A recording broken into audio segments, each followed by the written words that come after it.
What's go? What's up? What's up? What's up, family? How y'all doing this evening? Doing wonderful, bruh. What's going on, boss? What you doing? What's going on? Buster. Happy New Year. I mean, you know how this is. Welcome to the greatest broadcast you've ever seen in your life. And guess what? It's a new year, so it's getting a little bit better. Welcome to the Black and the Bold podcast. Listen, here you will hear some gut wrenching. You definitely gonna hear some funny stuff. You're gonna hear some thought provoking things, but you also are gonna hear some tear jerking content. Because I just felt like I got funnier when the new year came in. So I'm here tonight. I'm ready to make this thing work. But I'm the bold. But I got to turn it over. We got to do this thing right. How's it going, brother Black? How you doing this evening? Hey, happy New Year to everybody. Wishing you all the best for this new coming year. It's always a good restart for the mind, and that's exactly what we plan to do. But with the Black and the Bold, same mission, being unapologetic. So we're gonna do it the right way. I am Dwayne Johnson, here in Valdosta, Georgia. Proudly a Georgia Tech graduate, even though I got to give my hats off to University of Georgia. But it's a new day. That was yesterday. So we back to hell with Georgia today.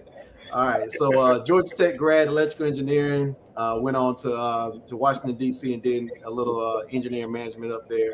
Bought a few properties here and there in Valdosta.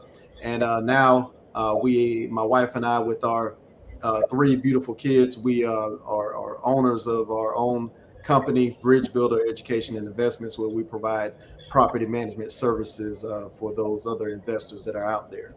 Other than that, we're just trying to stay engaged with the community, with the business community, being an advocate for economic impact, especially with our East and South Side community here in Valdosta, Georgia, just trying to impact change. And that's really what it's all about for us as we continue to be business minded for our own company.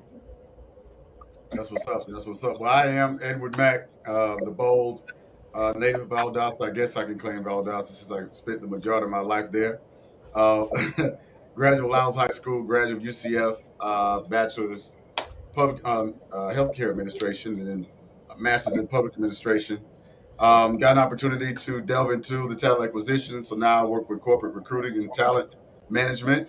And we've launched the E3 Legacy Group, and actually, we're getting ready to amend that to stretch it out to another real estate endeavor. So I'm excited. My little bro, he's only about 10 days younger than me. My little bro has been inspiring. So I got some things planned for the year.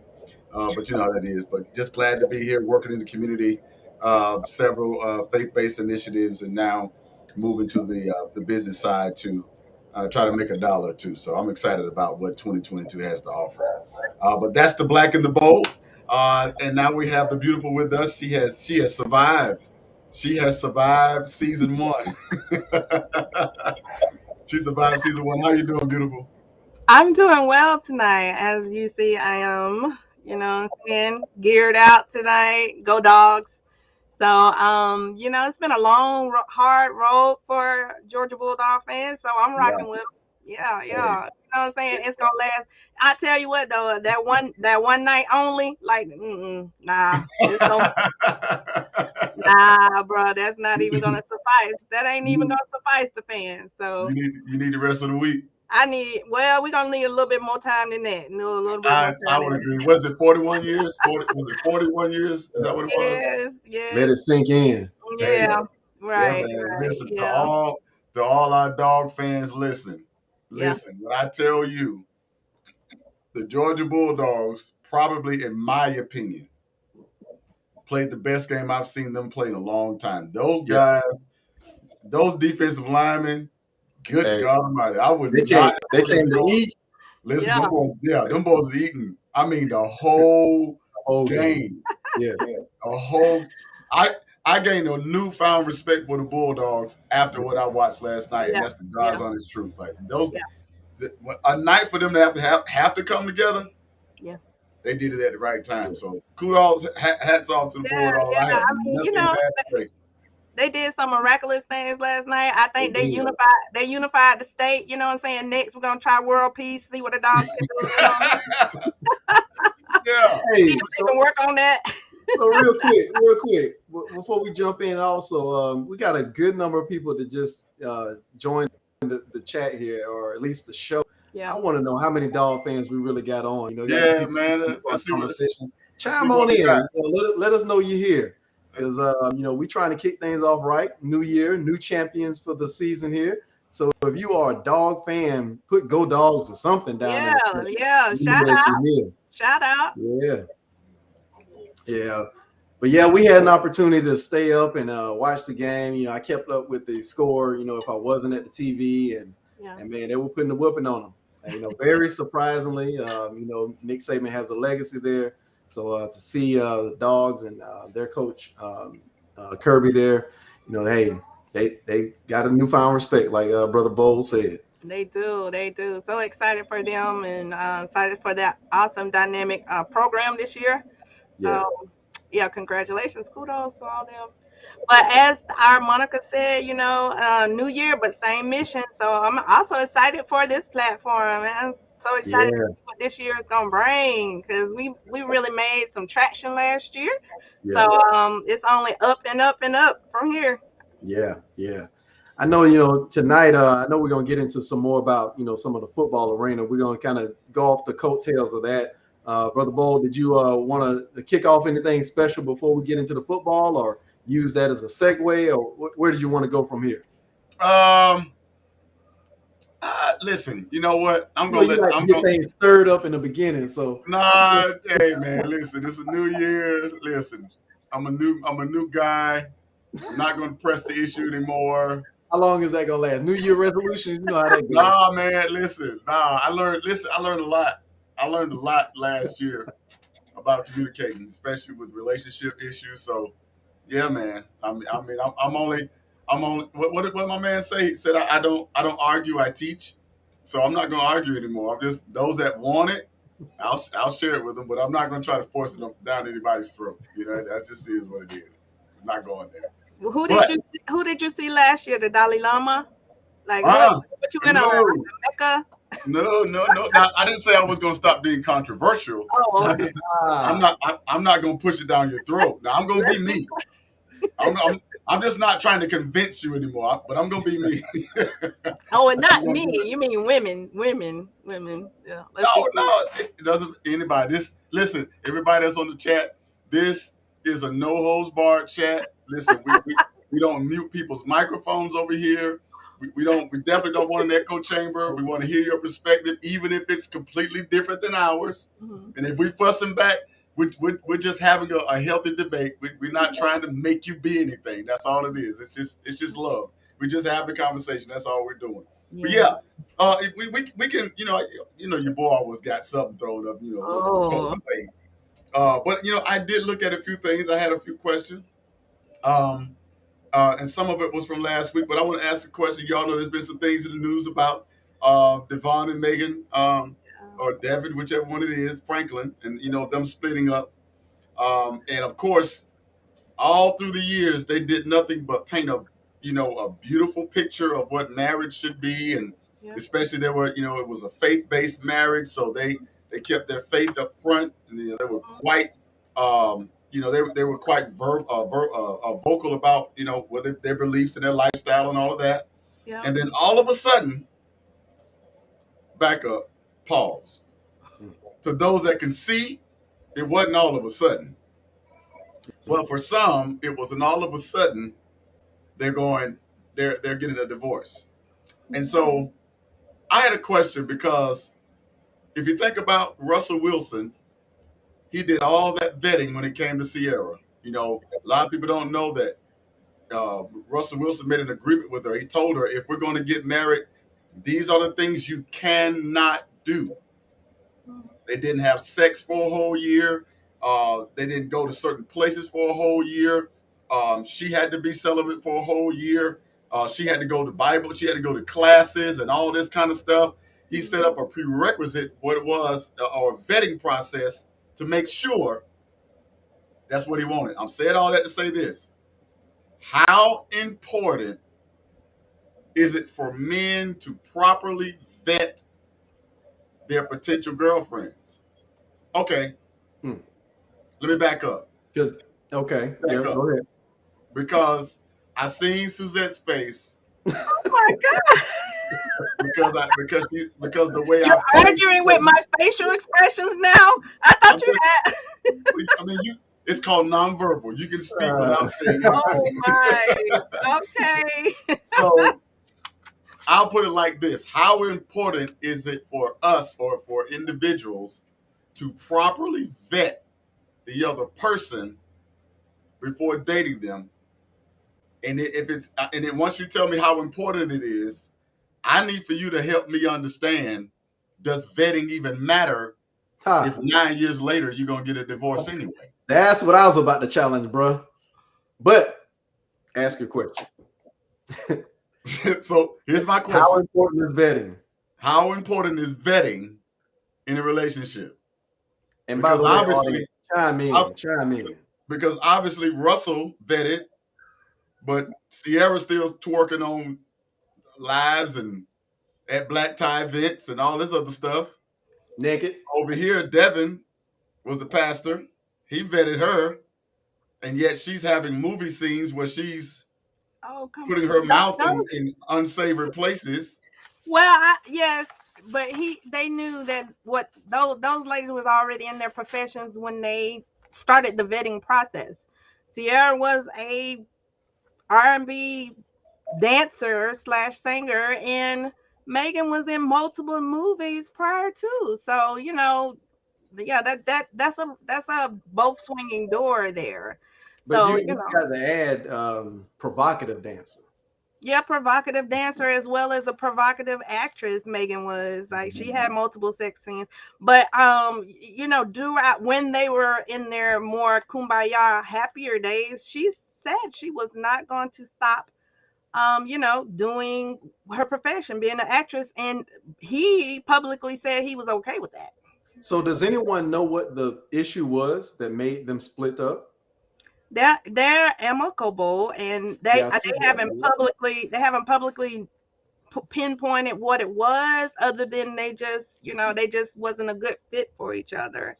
Mm, Although they did write a book together, so yeah, it is kind of hard to believe, but yeah. Huh. Interesting. So I guess What do there's you, more to see after that. but to your point and to your question, yes, vetting is important because I mean, at least when you're vetting, you have an opportunity to weed out some of the frogs. But Yeah. when you choose not to vet at all, kind of increases your chances of getting a frog. It gives you a fighting chance, right? Right. It's one of those things. I guess the however is because I'm looking at it from both angles. One, you could say, however, just like to say, and I don't mean to throw this towards Megan or Sierra since we brought them up, but you could say, I don't know, you don't bring a stripper home or something like that, to meet mama, or you can take the chick out the hood, but you can't take the hood out the chick or something, or even say that for guys. But so I only say that as a reference because does that eventually become a problem? 9 years down the road, and you see, like you said, she was a dancer slash, in this case, actress slash everything else before marriage. And the way I see it, I didn't necessarily see her as highly outward religious before she got married, but then all of a sudden, it was this, dare I say, show to look highly religious because of who she married and maybe what the demands were or the requests were, but that probably really was not her. So did they have those type struggles, putting on a face, but maybe she really could not hold up to her end of the bargain? I think that's She what it was. Yep. Well, she discussed her struggles openly as being usually in the religious community.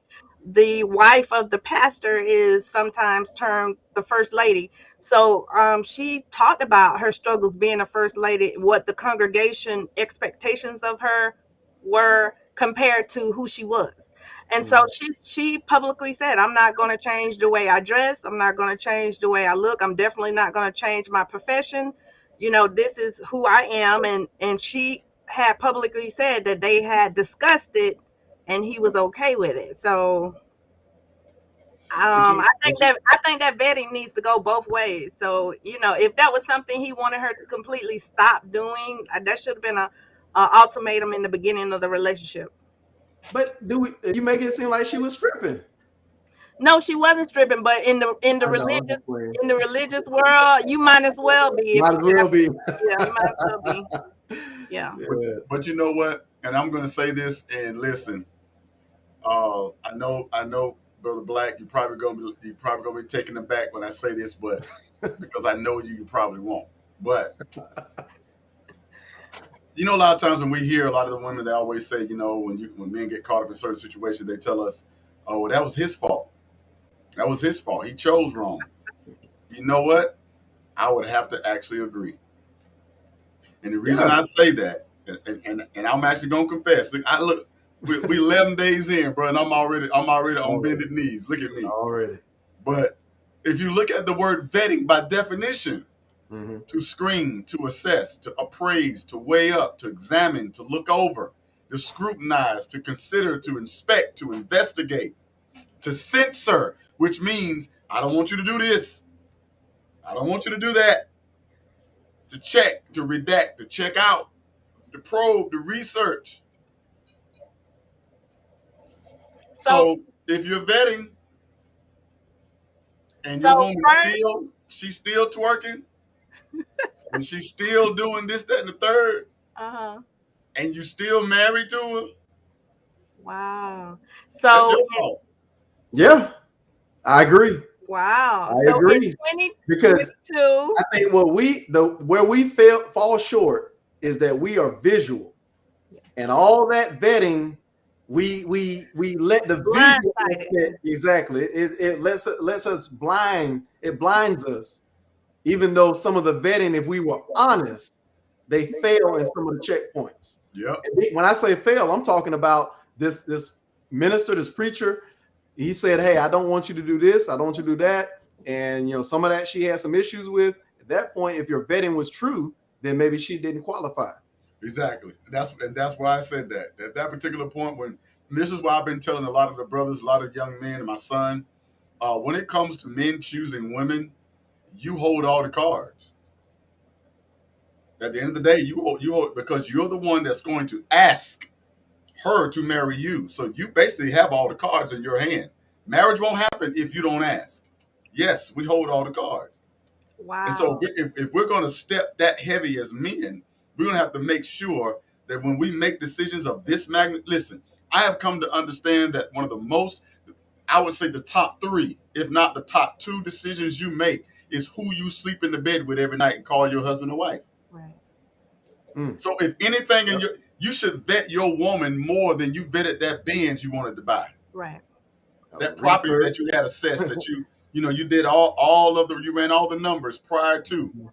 Did the consumer report. You would know, so you would know if it's going to be a profitable move before you even sign anything. This is how we should choose our women. This is why I say it's our fault. Because if we have an unruly woman, or we have a situation that's just, I'm not going to say unruly, we just have a situation that's not favorable at that particular point, as a man, you're going to have to step up and make some executive decisions. Because remember, you offered the marriage. Right. Well, guys, 2022 is just looking up and up. First, the dogs win, and now you're accepting fault for choosing your lifetime mate. I mean, it can only get better from here. Like, I guess my labor wasn't in vain last year, so No. Looking up. I mean, I felt this way, but I think a lot of times when we try to argue the man's side, it gets taken out of context. Yeah. But at the end of the day, I mean, I really believe that nobody can make any complaints or any negative comments about Megan or what's her name? Sierra. Oh yeah. Yeah. She ain't gonna do it. She ain't gonna do it unless you let her do it. Well. And so at that particular point, Russell or Devin, at this point you can't cry over spilled milk. Well, I think they should have tuned in and really tuned into the Black and Bold podcast and followed the blueprint, because Well, we talked about that. Okay. somebody need to We go Talked covered about tag. all that. that. Those are the vetting process and those hard questions and that interrogation type of date that should have been done early on to establish the do's and the don'ts. So before you got too far in, because I will say that if you like Brother Black has said, sometimes when you let a little something go slip through the crack, it gets to a point where you're like, well, it'll be okay. I don't like it, but I can live with it. And before you know it, it's this huge problem, later on down the road. So yeah, Right. it needs to be established immediately what you can and cannot tolerate from the beginning. I agree. I totally agree. But I mean, I don't know. But And- I will say all these public celebrity relationship issues, it really is getting the conversation going. And it has a lot of do's, some stuff they did right, but it also shows you a lot of the don'ts too. So yeah. it's been some good examples these past couple of years in the marital world. I say that. What David Robinson said, "Real talk." Hey, that's just how that goes, my friend. That's just how it is. That's what we do here. Yeah. That's what we do here. And, Devin, I want you to go. If you're not a subscriber, go ahead and click that like button and subscribe, my friend. We got a whole lot more of good content for this entire year, so you don't want to miss any of this. Every Tuesday night, we are here at 8:30 with that fire. What did our boys say? We spitting hot fire over here, Dave Chappelle. Fire, Dylan. Hot fire over here. That's just how that goes. But okay, so let me move a little bit forward. Let me move, and I know this is kind of it's still in the family, but I think it's a good conversation. Here's the question: is the family an entity that's truly led at the helm of one true visionary? Or, in fact, is everyone rowing the boat together with paddle in hand? Good Because analogy. If you think about the old school family, where the man was, boom, everybody know. I be feeling like the man when I walk through. It's like, when daddy come home, when granddaddy come home, boom. Well, that's kind of shifted a great deal in the last 40, 50 years. And now the family seems to be more, they're wanting to make the family more of a unit than rather as an object. And so my question is it really ran by one true leader? Or is everybody on the boat paddling that thing? I know you guys are gonna get me because I always talking about you guys are always talking about not pinpointing it down, but so when you ask that question in that manner, I think about the collegiate canoeing sport. I was just about to say that. Exactly. Yep. So I'm thinking like it's someone over there instructing everybody, but everybody is moving in unison, and essentially, one team wins with all those different players on there. And I feel like that's what it should be. Like I do think that the man should be, in charge and the visionary, and he could see both sides of the canoe, like who needs to pick it up, who needs to slow it down. So like he's controlling it, but everybody is playing their role and trying to achieve that one goal. So that's how I would envision it. It should be, but I could be wrong. I can agree with you on that, Suzanne. I was actually going to use the same analogy. As soon as Edward was describing it or posing the question, that's exactly what I looked up as far as the crew team rowing in the positions. And in order for that team to be successful, you've got to have those particular positions that are determined as the engine room is what I'm looking at. They are people, obviously, the ones that are providing the horsepower to paddle, and then you've got those that are in certain positions to provide balance to the boat. And so, I think in that way, if we look at it like that, depending on obviously the amount of people you have on your team in the household, But if you orchestrate a family in that manner, I think that those are the elements of a successful family and legacy. Because in the way that I would relate specifically to that is in our household, we look at that in that very same fashion, and even from our extended family, because you got to look at then your elders. Like referring to my dad and that lineage at that level. They are providing that like you said, that coach, that guidance, that instructional value from perhaps the sideline or the shore.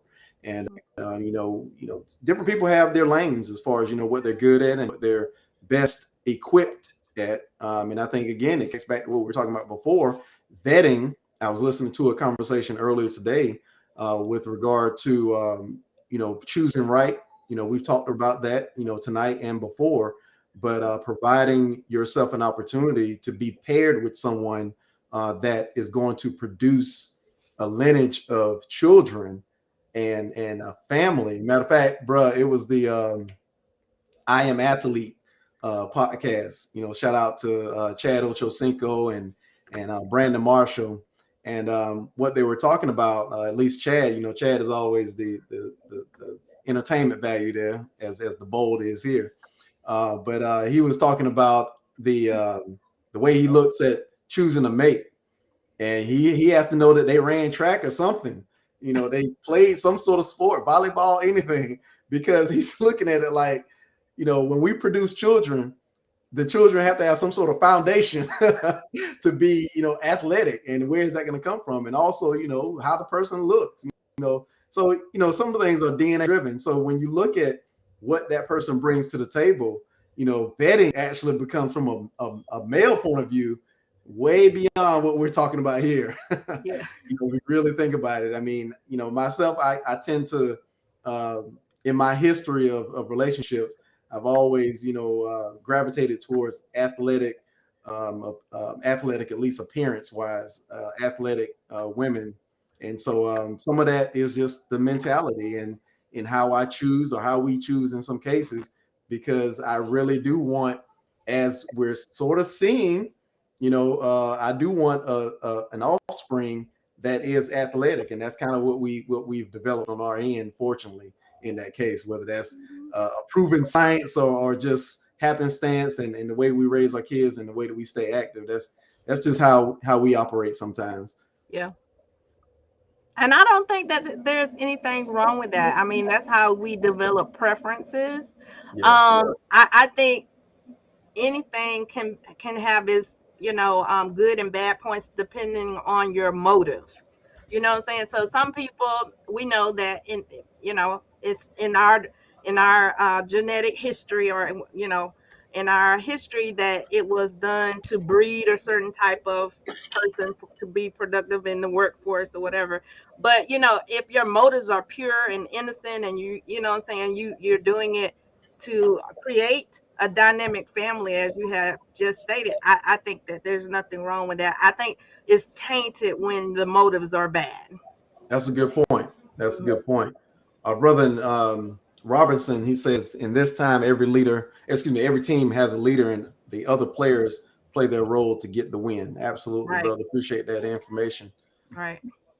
I gotta share with you this comment that I saw. Shout out to Aaron Carter, just on the Facebook page over here. Yes. Matter of fact, I'm gonna see if I could share with you, because Brother Thomas also he shared some. Shout out to OG for sharing. But Aaron said, she said, I agree. This is for the comment that I asked, or the question I asked. She said, I agree. I don't mind rowing as long as he ain't leading me over Niagara Falls. You know what? Let me ask a question really quick. That's a I good want one. to ask the question. Why is it that, and I noticed that this isn't just with, well, I think it's primarily with women of color. But my question is, why is it that most of the time, is it just a fear of humanity that whenever we're talking about a situation that makes us lock in, why is it that we always bring up the fearful first? I let him lead as long as he ain't running me over Niagara. I'm just asking because it made a question come up. So I'm just wondering. Because Well, I mean, Because it just sounds like anytime a comment about a man being in leadership, somebody has to throw in that color purple. What if he ain't? As long as he leading me right, Conditions. as long as he doing this, as long as he doing. I'm trying to figure out. This is my question: do black women really, or do women of color, or just women, period? Do you all actually trust or believe in the capabilities of your man, or do you or are you always in the back of your head expecting him to come up short somewhere? I think that speaks to the pain that's in our community, but I think that's on both sides though. But I think that speaks to the pain of women and some of their experiences that they've been in. So yeah, the negativity is first. But you know, we have to remember the purpose of us creating the blueprint is to change the narrative. So, you know, if you follow the blueprint, that will take away some of the fear because you've done the vetting, you've done the conversations, you've done the talk, you feel confident in who you have selected as a partner. But when you don't do that and you're just winging it, yeah, you're going to be fearful because you don't know what you got. You haven't, you know what I'm saying? You haven't done your due diligence. You don't know. So, yeah, um, I would tend to say I think it's a more comical, but I think more often than not, yeah, people put the fear out there because it's just experience. Okay, I have, of course, I have 5 or 6 level questions I could ask to that, but I'm not gonna go down there. But brother OJ, brother Thomas said whoever the most capable is to do a particular task or play a particular role should be the one who steps up. Not all families are the same because not all the people in each family is the same, nor do they have the same capacities. I agree with that. Right. I mean, I don't think there's a cookie cutter for everybody. I think there's a degree. What was it called? What is that algebra term? Degree of something. I can't remember, but the degree of variation basically, gives you that wiggle room, Yeah. to kind of still be in the same range. Very. The variance. There we go. We were gonna get to it. Thank you, sir. But yeah, I think with that, I think it's true, and I think that's really the mentality we're gonna have to take move forward.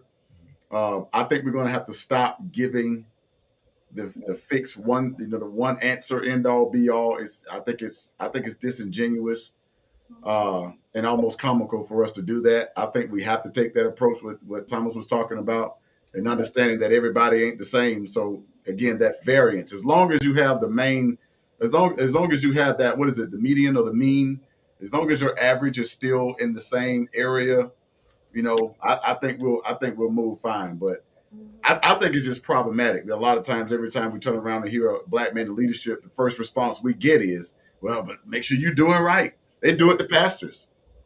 They Yeah, do it to deacons. They that's do it true. to And anybody.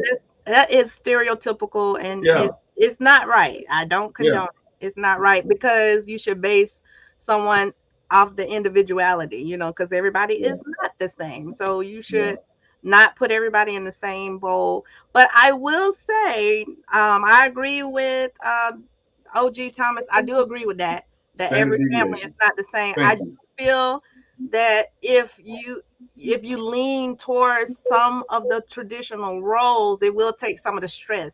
I'll speak from a woman's, perspective. That yes, and I feel like I'm a strong woman myself, but I will say if I lean towards a more traditional role, it would take the stress off of a female having to, always be the lead of everything. Always have to have your hand in every aspect of the family dynamics. Ladies, let him take some of that, shoulder some of that load. And I think some women, if they're honest with themselves, no matter how independent and how strong they are, they every now and then you kind of need somebody to shoulder the load and What? kind of take over. Whoa, whoa. What? Let me turn my volume up 1 second. I thought I heard you say something that was actually in favor of men, but hold on 1 second. I'm gonna turn you up. I want you to repeat. Could you say that again, please?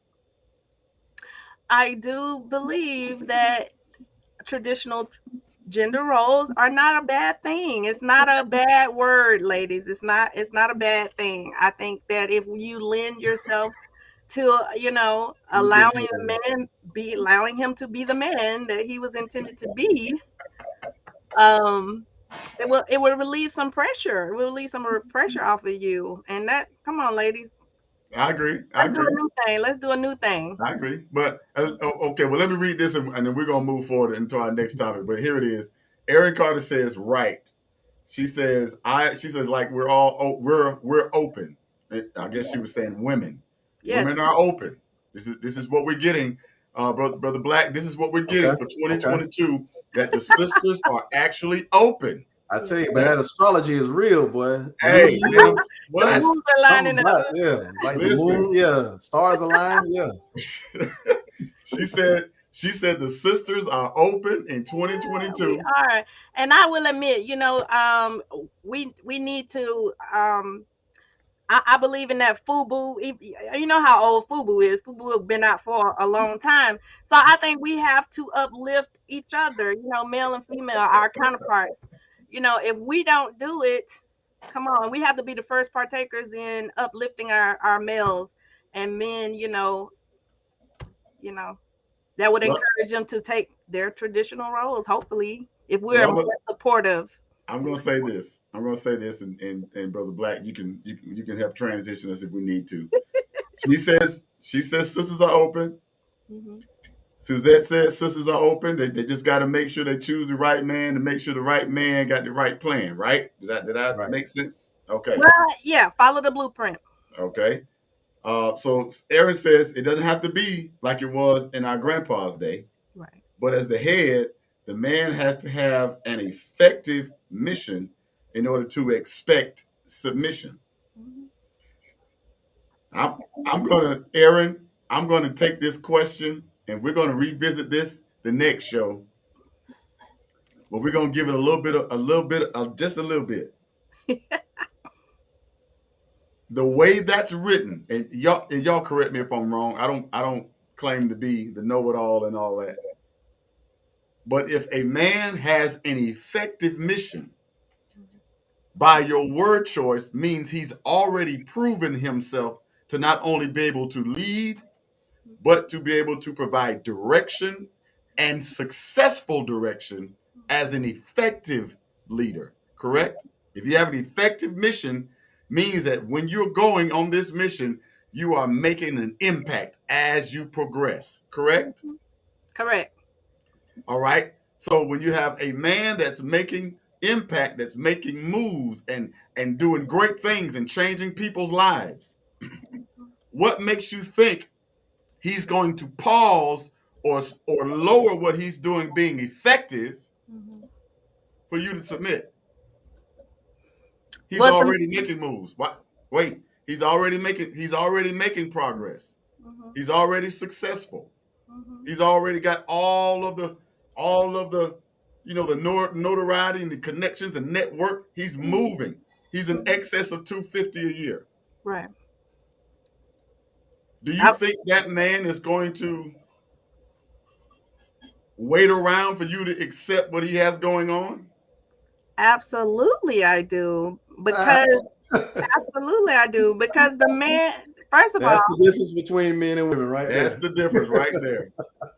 First of all, okay. Hold up, Suzette. Before you answer, let me give you the other side of it. No, don't move from there. It's gonna be. It's the same. It just flipped.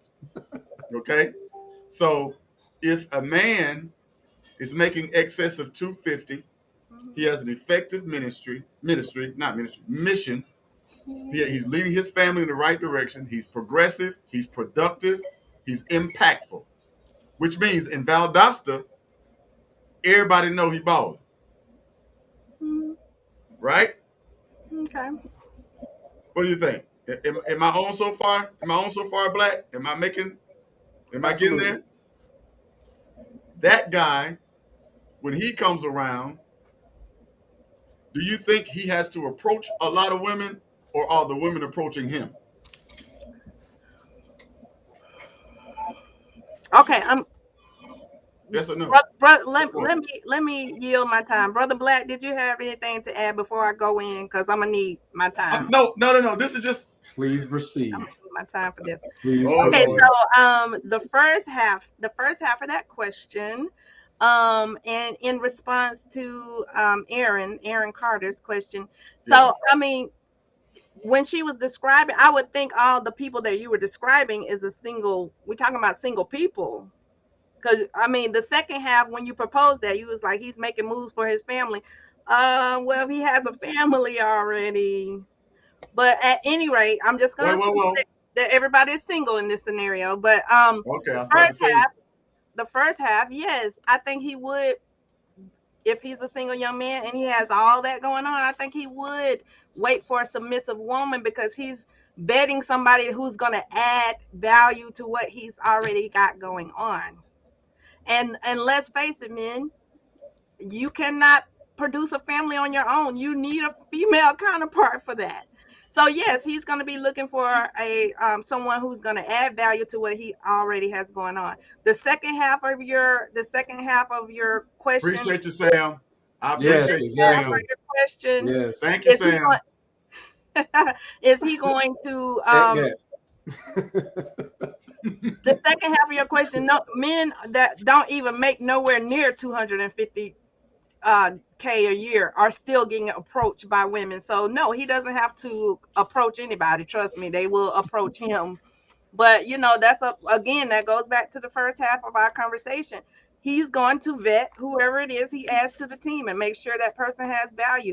But when that person comes on, yeah, she's going to be submissive, as Aaron has already stated, because he has something going, he moving in the right direction. She wants to be a part of that. All right. So, Black, after I respond, mute my mic real quick. All right. So what you just told me for 2022 and beyond is if I'm a man, if I have all my ducks in a row, if I'm productive, I'm effective, I'm a family leader, what you just said was you will automatically submit because of what I've already laid out before you. Is that right? Most women would, yeah. Unless she's, superseding you, and that's where the problem is. But yeah, if most women would. Unless, what's that mean? What does that mean though? Unless she's superseding you, what is that? Meaning that you make more money than you. Yeah. That's what I'm asking. Be specific. What do you mean? Well, when you put out all those attributes that he is, effective in his mission, when he is making 200K a year, he, every box is checked. If she's superseding that in salary, in terms of independence, taking care of herself, and all this stuff, I have to admit that some women they not really trying to feel that submissiveness to. And that's some of the problem that we're talking about. Is that and two different responses to that. One, because there are a lot of misguided women that think they are independent and they're bosses and all of this. Then they got this airiness about them that I don't need a man and I don't need to be submissive to attract a man or have a successful relationship. The other response I would just say is that I don't know. That's a old, maybe if I even take a stab at saying Southern, but just an old traditional inaccuracy to approaching a relationship because someone makes more money than somebody. They don't need to be submissive or doesn't need to, or that means independence. And that's where, again, I think then that, sometimes our brothers get that quote unquote intimidation because she makes more money than I do. To me, that's just so backwards. Some of this old school talk of who makes more money. And I really chime in on that because in other markets of the United States, and I'm coming from the experience I had in Washington, D.C., you take a roll of the dice. I mean, men might make more than the women in some cases, and coming from a direct, specific experience, my wife for a while, as we were dating and gotten married, she was making more than I was, but she still was wife material. And I mean being intentionally submissive as necessary and being a go-getter, independent when she need to go get it. That's what plays out well right now. Because like tonight, she was out doing property management on her own, and I'm doing my thing in my lane, tonight with the community stuff. And so we are a good tandem because she can come home and still right now she's tending to the kids because I've already laid out what needs to be done for dinner. I mean, so that's where that switch of, oh, what do you need done for the evening comes on. That era of quote unquote submission, but we kind of term that sometimes like it's a negative connotation, but depending on who makes more. And I think that's just totally incorrect. It really shouldn't matter who's more independent and who's making more money. I think it just needs to come down to back to that vetting process, what you're willing to put up with or accept, and how you all have agreed to carry your relationship. Absolutely. I totally agree with that. And which is why I was saying, to answer Brother Bowles' question, I think a gentleman is going to select a female that's going to complement what his envision is for the family. So, yeah. And if now there are some men who like mouthy women. There's some men out there who like that. Hey, you get what you ask for. Is that right? So it goes back to just like some women like, that thug mentality, that thug passion. Okay.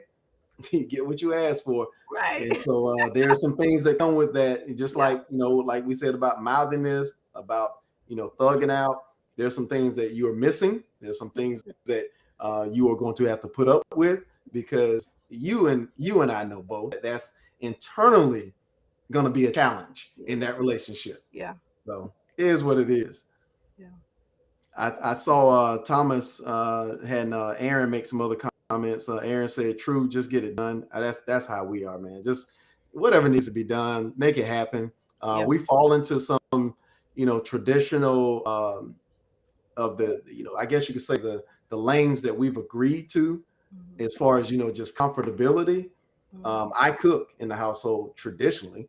She's cooking tonight because I'm on this call. But the point is that those are some things based on strengths. I think somebody said in the chat bar earlier is that who's ever got the stronger skill set in certain areas, that's who does it. I mean, that's how we operate. I'm the one that does the finances, in the budget realm. And so traditionally that is the case in some households. But then sometimes if you're stronger in the financial aspect and you can balance the budget better than I can, right, feel free. And that's where we got to hand over the reins and say, hey, you do it better than I do. Yeah. And I think definitely, you need to look at your family dynamics and what your goal is, what the vision is, what your goal is. So, ultimately, hopefully, when the husband and the wife of the family are trying to create a legacy, and we talked about this too in the blueprint, the generational wealth. So I think generational wealth starts with the leadership of the family. So that's the biggest thing. That's the biggest thing holding these attitudes, being specific, is the attitudes that we have that we're holding on to are the biggest thing holding us back as a people. As far as, when you mentioned generational wealth, that's what I'm piggybacking on. I mean, there are some things that we should be thinking about, visualizing more so than worrying about, who is going to be submissive and who's not. That should be the little stuff.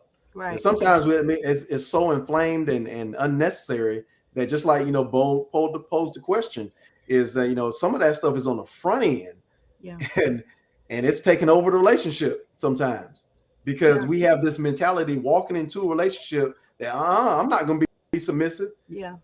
That's why that's not what I'm talking about on a date at that point. I'm trying to figure out, do we need to work on your credit? Do we need to work on how well you manage a budget? No, I got that, baby. I got it. I'll do that for us. Yeah. All right. What stocks do you like? Those are the conversations that should be taking place. Yeah. Where do you see, how do you want to put kids up so that when they graduate, they already own assets? Right. And those are the conversations that need to be had. I mean, I think, like you said, a lot of people focus on the trivial things, and then when by the time they realize that automatic submission was trivial. Right. They focus on the trivial things, and by the time they realize that that financial literacy, that we don't have it or it doesn't exist in our family structure, by the time you realize that, you've lost some valuable years possibly, and definitely you lost some opportunities. You're right. You lost some financial opportunities that you could have had, and because some stuff you have to seize the moment on when it comes to financial chances and risks that you take, and by the time you realize what's going on, it's too late.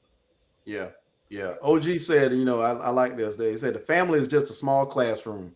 Exactly. Generational wealth is taught. The education system will not teach you these things. He's absolutely right. Generational wealth is something that's taught, and you are selling ourselves short if we're not, teaching our kids about, being a business owner or entrepreneurship, at least just having that conversation so that those word banks are being filled. Right. Entrepreneurship, science, STEM, success. If we're not talking to our kids in these manners, the conversation leads the direction of our household. Yep, it sure does. One on some of quite a few of our previous shows, we were talking about public models of success. Yeah. So some of the public models of success that I've seen, people who have established generational wealth, like they get their kids in early on, like when they're in elementary school, like they're doing stuff in the business, whether it's just something minute, but they're just teaching them little by little how the operation of the business works. And I think that is a very integral, point that needs to be played if you're trying to establish and maintain generational wealth. Absolutely. Let me tell you about this queen over here now. She had a project out there this evening. She takes our oldest child, our daughter, out with her to the project so she can start learning the lingo, learning the process, procedures, so that when we end up acquiring assets for her, she's going to know exactly what to do as far as the business realm of that. Yeah. Now she's going to do whatever skill set she wants in STEM, but that exactly what you're talking about needs to happen. You've got to start building a mindset of generational wealth, to the point to where I think I've mentioned it before, and I'm very proud of it, is that, when I get on the computer or even our 5-year-old, if he gets money, like he got money from his granddad, he understands when I tell him that a large portion of that is going into your stock. And he was excited to be able to look at his portfolio and count off, how many dollars he has. So again, it's building now mathematical awareness. Yeah. He's able to say a 1,000 and something or whatever 1,000 it is in kindergarten. That's not what they're teaching in kindergarten, the thousands value. So point is that we're educating the kids, and you have the opportunity to also start to build the mindset of generational wealth. Right. Yeah, that's funny. You brought up that generational wealth. The funny thing about it is, just the other day I had a conversation about a year and a half ago. It was 2020 when I bought it. I bought the board game from a guy named Derek Grace. I don't know if some of y'all have seen him on social media, but he's a self-made millionaire, straight out of Tampa, and he has a board game, and in that board game it talks about certain laws that we should all know, certain property, certain jargon. It talks about wills and trusts and things like that. Mm-hmm. Having that conversation with children is I'm starting to understand now is something we just cannot overlook. I had a conversation with my daughter yesterday, and I said, how would you rate your performance in your class? Good, better, best? And she said, well, in this class I'm better, this class I'm best, this class I'm good. And I said, you know what? I would accept your good if it was your best. Mm-hmm. But I said, you got other people in your classroom that don't look like you, that when they go home, they don't touch their video game till Saturday. Mm-hmm. You got some kids that when they wake up in the morning, their parents already have a regimen shared out for them. They have connections where in the summertime, they're not going to Disney World. They're going to their brother who's a whatever, and letting their kids go to work with them so they can get familiar, get around the office and learn, get familiar with where it is they want to go, actually find something they want to. That's what's the importance. So I think I'm glad that you all brought up the investment piece, because that's just a smaller piece of the puzzle, a small piece of the greater puzzle, to realize that we have definitely got to be more proactive this year. So. Yeah. Let me tell you something, that everything that you just described is actually what we do here in this household. And I'm glad you just off the cuff said it. And it just goes to say that it's not magical. And so, a lot of things, and I say this with some modesty, but I'm a very proud father in our kids, and so I put it out there on Facebook what they do and the things that they've accomplished, because we have a village, that really stands behind them. So I appreciate all of the whatever likes and encouraging words that people post about our kids, because we share that with them. Not that they have accounts, because I don't want them to get all in the social media aspect at this point, but I do let our daughter especially, let her see that people are rooting for you. Yeah. And but to go back to my point, when you talk about what should be occurring in the household as far as regiment, it's not difficult. It just takes parental intent. And what you have to do as a parent, and by all means, I'm not no guru parent, but we seem to be somewhat successful, and I'm proud of that. But like you said, in the summer, it's kind of what we grew up on. Brother Bold and I, summers were a break, but it wasn't a break. It was a break from the school. That was it. It was a second school, and so that was the time you learned life lessons. Mm-hmm. And whether it was a summer job or just when I heard the lawnmower cut on in the morning, I knew I needed to get out of my bed and go out and rake something. I don't care if it was grass out there, straw or something. I knew I needed to get outside. And the other thing is that, when it wasn't necessarily the weekend, when I got up and finished getting breakfast that my mom cooked, and that's one thing that I impressed on my wife, and I appreciate her taking on the challenge. When we were just starting out in our home in Maryland, I really impressed upon her the importance of her cooking breakfast in the morning for the kids so they can get started effectively with the day. And, even now, when you look at some of the kids, when they go to school, is that you really are seeing the importance of a good meal. Yeah. Unfortunately, some kids don't have that all the time. Right. But, that started my day off. And then after that, my dad stepped in. And so you see the roles and the orchestration of the day. Yeah. He had laid out on the table after I was done. I had a workbook. I'm talking about this is summer. This is summer. I'm out of school, and I had a workbook I had to work on through the summer. And again, now when I look back at that and I utilize that, although it's not like you can go to Walmart and say, okay, where's the academic workbook section, but you can find things in there. And if you really want to get advanced, go over to where the learning tree is, or Sylvan Learning or whatever, or order it. I mean, nowadays, anything you want, you can order down from Amazon. Definitely. It is very intentional. We plan to make sure that every day, like you just said, Bo, when they come home, it's not, you don't even think you about to open the cabinetry and touch the power on the Xbox. It is not happening. Not happening, but it's some homework done. And on top of that, as much as my son is developing to be a nice Madden, he's nice on the sticks, with Madden. Okay.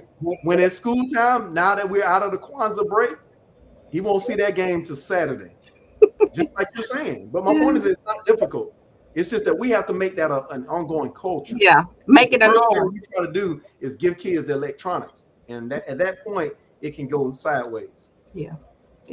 You definitely have to be intentional, and you have to. It will become a norm if you establish it as such in your domain. So yeah, you definitely have to be intentional about it.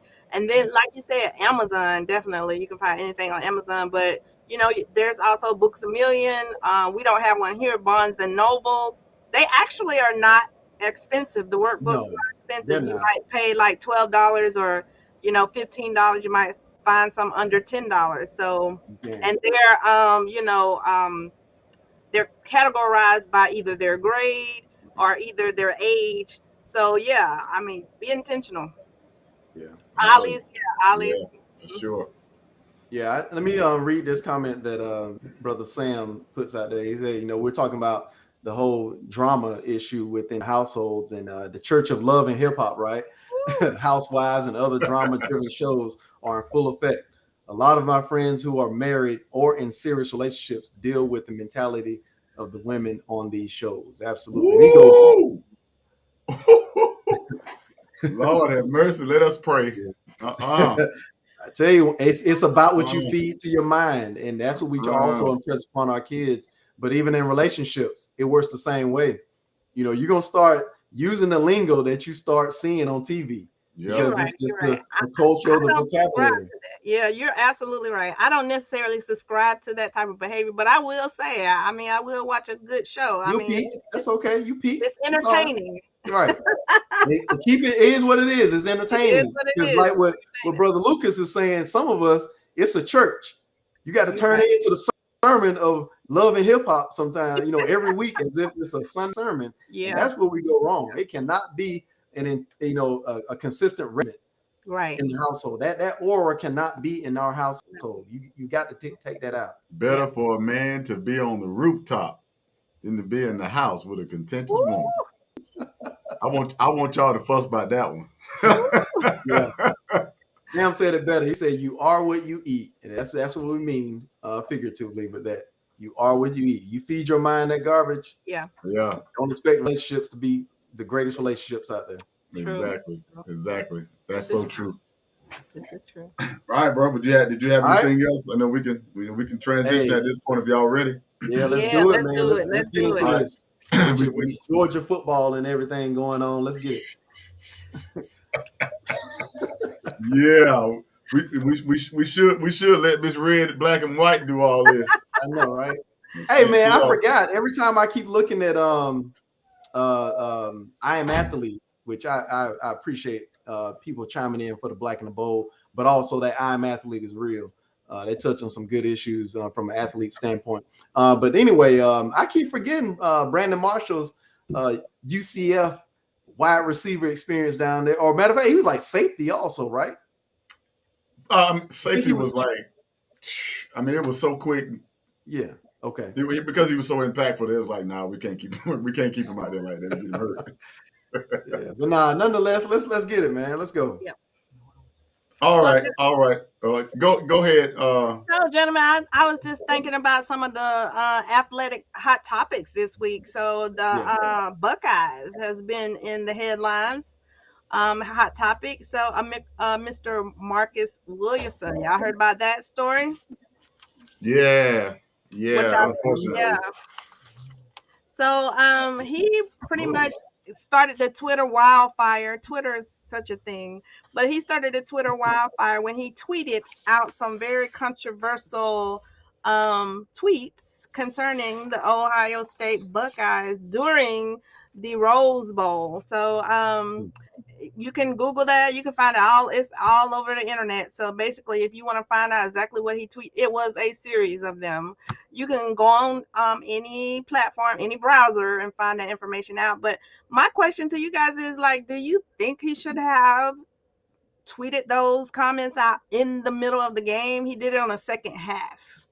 So he blew the whistle when he knew everybody could hear it. When everybody was listening, right? When everybody was listening. He is an entrepreneur at best with that. When you think you have the crowd's ear, you start yelling. Yeah. No, I mean, some of the tweets, and I mean, there's several. But one of the ones that I think that was controversial was when he tweeted out that the fans had no idea what was going on in that football program. So I mean, you guys have been athletes. Is there a secret world behind the locker room doors that the fans know nothing about? I will automatically defer to my collegiate running back up there. As those that know us, we were only a dynamic duo through high school and little league. So that collegiate realm. And we had our own little high school shenanigans. Oh yeah, we did behind the scenes or whatever. But it's a different level at the college level. So I'll defer to Brother Boyd on that one. Yes, I would have to emphatically say yes. And I'll give my opinion also. That seriously though, go ahead. Yeah, but I mean, it definitely is a different world behind the scenes. A lot of people really don't understand the amount of sacrifice that collegiate athletes kind of go through, especially when they're not a superstar, when they're a walk-on, when they're someone who's probably considered a pretty decent player, but just really hadn't had an opportunity to really shine or hasn't learned all of the playbook and all that kind of stuff. You can definitely see another side of a coach when those cameras are off. I mean, I've seen and I mean, there are a lot of athletes have seen this, but we've seen coaches throw garbage cans. We've seen coaches knock lockers over. We've seen coaches. I've seen coaches break things, throw things at mirrors. I mean, it's a whole nother experience when it's off the camera. Which is why I had some other follow up questions that we'll get to. But yes, to answer your question, it is definitely another world. Once your parents leave and y'all done pack your room up and they pulling off and they waving, yeah, Yeah, there's a reason that typically, now I don't know, football programs, regionally here, if they still do it, but there's a reason summer camp is away from home. That's definitely how our time, and at least like I said, I'll speak from high school, but that's definitely the experience that we had for the most part. Was that summer camp was a time to where you gelled and bonded with your teammates. At the same time, that was when the coaches got the most out of you by any means necessary. They're trying to make sure they're building a winning program, and some of that mama by the tit, as they say, you got to leave that behind. And so they're trying to weed that out. But as Brother Bo mentioned, and unfortunately, on some of the serious nature of that, the way you look at it, the way you can look at it now as an adult looking back on those things, there's really a lot of mental impact, that can be unpacked with that, because depending on what side of the fury that you're on, or you're exposed to that fury, there, analyzers said, I mean, it can be some PTSD going on, because one, you're on a battlefield for one already, but then your general might have a problem. Your general might have a problem. Your general might be pressured by other people. When I say general, I'm equating that to a coach, obviously, whether that's your position coach, or that might even be your head coach, or both might have some aggression that they're lashing out, or being pressured. There's a lot of pressure at the top being a head coach, I can imagine. Just as a manager coming from that mindset, there are already pressures, and you're in a physical arena or industry, so pressure and physical / short of being violent, bottled up violence ready to explode every play for 5 seconds. I mean, you're really asking for the element of toxicity that we talk about to be really controlled on the field, and that's almost impossible in some cases.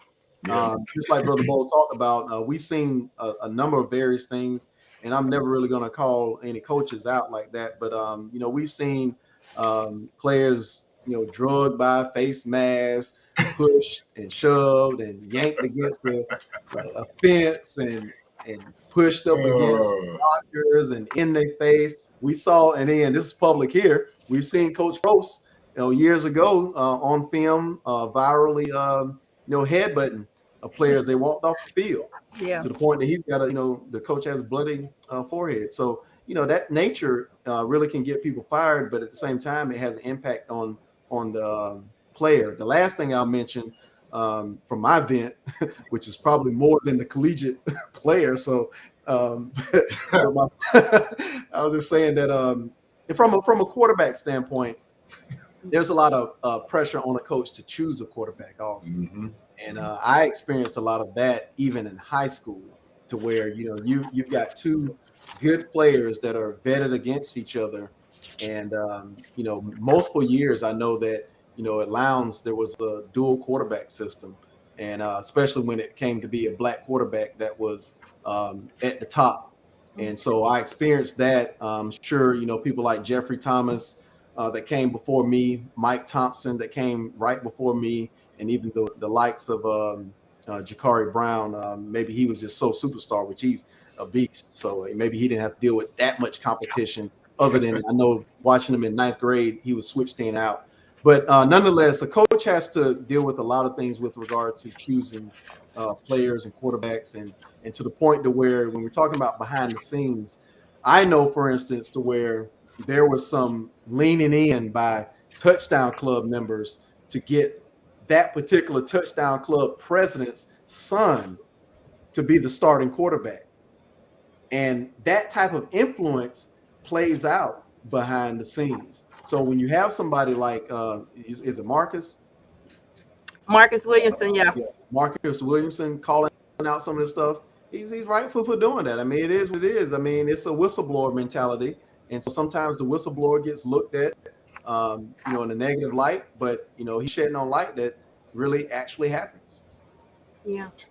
So according to theroot.com in their article they published, they kind of printed some of Marcus Williamson's tweets, and one of his tweets was, "It makes you wonder how much control do these institutions hang over a young black boy's head." So you guys, That is the slave mentality. That's it right there. They expect you to just what did the lady say from, I guess, Fox? Shut up and dribble. That's what they expect you to do. Shut up and run the ball. That's it. Yeah. They don't I expect think you to have a mind. I think a lot of people don't really understand that how inhumane many times you feel during when you have your what do you call those things? Those workouts, or when you have your workouts, or when you have your drafts, and when you have all of those combines and things like that. I've had an opportunity to go to 3 of them, and when I tell you, you feel like a piece of property with no name, because they call you by your number. And if you're not I went with Jasper Sanks. He was a big time running back for Georgia at the time. It was 2 others. One guy was from Alabama, and another guy was from somewhere. We were all, had our combine. I think we were at Morehouse or somewhere. And when I tell you, that was the first time I felt like I did not have a name. Mm. When we went into the room, when they weigh us, when they take all the measurements, all you have on is a kind of like a dry fit tank top kind of shirt and some dry fit shorts, or maybe some Umbro shorts or something like really light. Sometimes on the guys, all they had on was just the shorts, or just tight underwear or something like that. I mean, you're in a room full of guys, and you've got probably about 5 or 10 people over there measuring you and weighing you and asking you questions and all this kind of stuff while you don't really have anything on, and then you go from there to start doing your drills, whether it be your shuttle or your vertical or whatever. And the whole time it's all about what you can do. Now we understand that it's a human sport, so of course you got to prove yourself. But when it gets down to the point where I don't remember nobody even calling most of us our names. Mm-hmm. It is absolutely that. And when you get on the field, it's like, next group go. Next group go. They're like, during those combines, most of the time they don't even speak to you like that, unless you're what they're looking for at that particular moment. So yes, And that's what it makes you feel like a piece of property while you're there. Absolutely. And that's what he was tweeting about and kind of highlighting. He did get a lot of people supporting him and really validating what he was saying. But then he also got, of course, some naysayers or some people who didn't agree with the fact that he was putting this information out there. So he was really shining a light on not necessarily, well, yes, necessarily that program, but just the collegiate sport within itself as a whole. So I do think that his tweets were warranted. Like, some people had no idea. They just wear the favorite colors, and are excited that the team is winning, but they don't realize the sacrifices and the actual cost it takes for all those things to be in motion. Well, a lot of people don't realize. A lot of people don't realize, and we're talking about just the just the heat that comes from a lot of the head coaches. A lot of people don't realize that some of the coaches that we know personally are like that. Like, there's some coaches that when they get out on the field, they transform into somebody different. And so, when you get them out there, when you're doing all this, that, and the third, for that team or whatever, trying to make some moves, there's some coaches in Valdosta. There's some coaches at Valdosta High. Nick Hyder was not loved by everybody. Let's not get it twisted. Please don't get it twisted. He was a man of purpose, and there was a lot of people he had to let down to get the right people in position. Mm-hmm. So sometimes you got to be that way. So I think it's like that because it's such a touchy subject.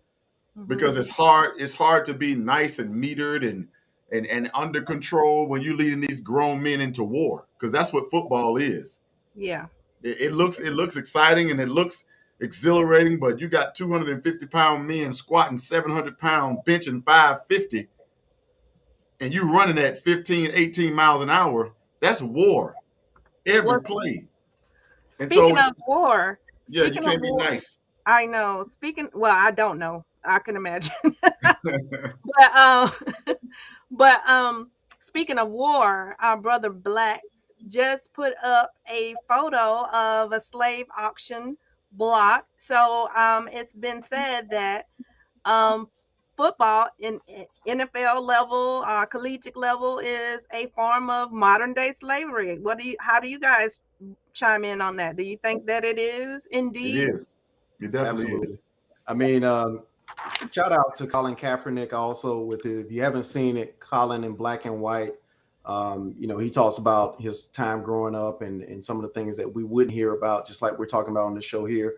But he talks very direct about just like what Bold described, as far as, those combines are just a slavery block.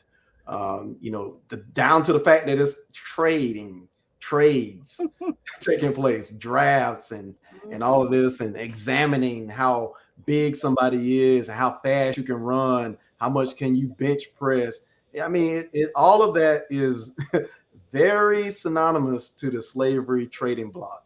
I know, very, very eerily close to it, because outside of, there actually is a block. Outside of that, it's very similar, down to the fact that, you got, and it's very eerie when you have a lot of us that are there that actually play the game. Obviously, when you look at whatever the percentage is of pro athletes, footballs that are African American, and then juxtapose that to the percentage or demographic of coaches that don't look like those players, that visual looks very similar to a slave auction block. Yeah, you're right. Even down to the emotional aspect that families have to uproot themselves and move to a different city and all of that, when they're drafted. You got that right. I mean, even what I was thinking about, I mean, that's strong right there, Suzette. I mean, and so down to the point to where I forget now what I'm saying. You threw me off with that. That was a little heavy. Yeah, that was heavy there. But I mean, it's very similar to the sake of it. I mean, I guess where I was getting at is just the demographics of if you put those two pictures aside, an 1800s picture of slavery auction block, and then you go to a draft and you got coaches kind of standing around looking at the players running and jumping and all this athleticism around them, and really that it's the same thing. And you just associated that with. There's nothing that the player can do about it as far as where they're being shipped off to. Right. And it's like, oh, I know where I was going with that. And then when you want to break out of the Matrix, shout out to the Matrix Resurrections. You want to break out of the Matrix, AB, then you're going to look like a slave trying to run off the field. You're a free agent. With your shirt off. You looking like a slave because, again, they didn't told you get out there and work, boy. Yeah, and now you have this free agent label. Yeah. Yes. And so just waiting for somebody else to come snatch you up, Dallas Cowboys, and play for them. Well, this is always a topic that's really considered taboo, because it seems like anytime people of color get an opportunity to participate in something where they have basically shown a market change from where they were to where they are now, a lot of the times, we're not allowed to. It goes back to that shut up and dribble. We're not allowed to express any of our concerns along the way. It's like we should just be happy we were on the boat, or we'll just be happy we were in the bus. And I think of course we know it's designed, but at the same time, it's sad to me when we have our own people who don't want to just hold on to the fact. There are a lot of us that want us to just move on and they call it the victim Olympics. They don't want us to to bring up the actual facts. But I think it's important because it allows the facts to give us perspective, and it allows us to look at the thing in a way we should look at it. Football is a business. Mhm. It is an absolute business, and I didn't see it to its magnitude until I went to college. I did not know that it was so much money flying around for a football program. We schools have so much money. Our school, we didn't have our own stadium. We played in the Citrus Bowl, which holds 90,000 people. That we didn't even own it. Wow. We didn't own a 90,000 seat stadium, but we were able to rent it for years. I'm sure that rent wasn't cheap because we rented it on prime time days in a prime time season. So you got to think about there was one time I remember we heard it was in excess of $10 to $12 million. I heard some people talking about what the school would get when we played somebody on, I think it was Purdue or somebody we played on ESPN. There is so much money. What I did was I said, okay, if we made $10, $12 million for this one game, we're playing 11 games, 11, 12 games. I made y'all, we have generated in excess of $100 million. $100 million and if you were to add all the scholarships together that just football and all the football players, you wouldn't even hit 0.5% of what they generated when it talks about their expenses from that same money. What? So yes, Yeah. so yes, it is a slave mock. It is. Yeah. And the Because thing is, it has further impact than just the immediate school also. And so not to take away from anything that Brother Bull just talked about, because he's on point. He's coming from an area where he's experienced it firsthand and is able to step back and see it from that 10,000 foot view.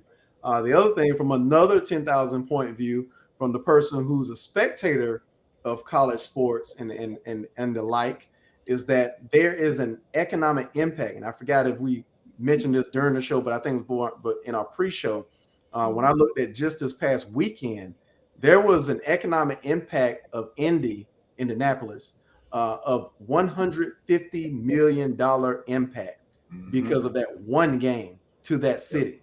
And so where I'm going with that, as I told y'all before in the intro, economic impact is my advocacy route here in Valdosta, is that this is why the South Side and the East Side stay the way they are.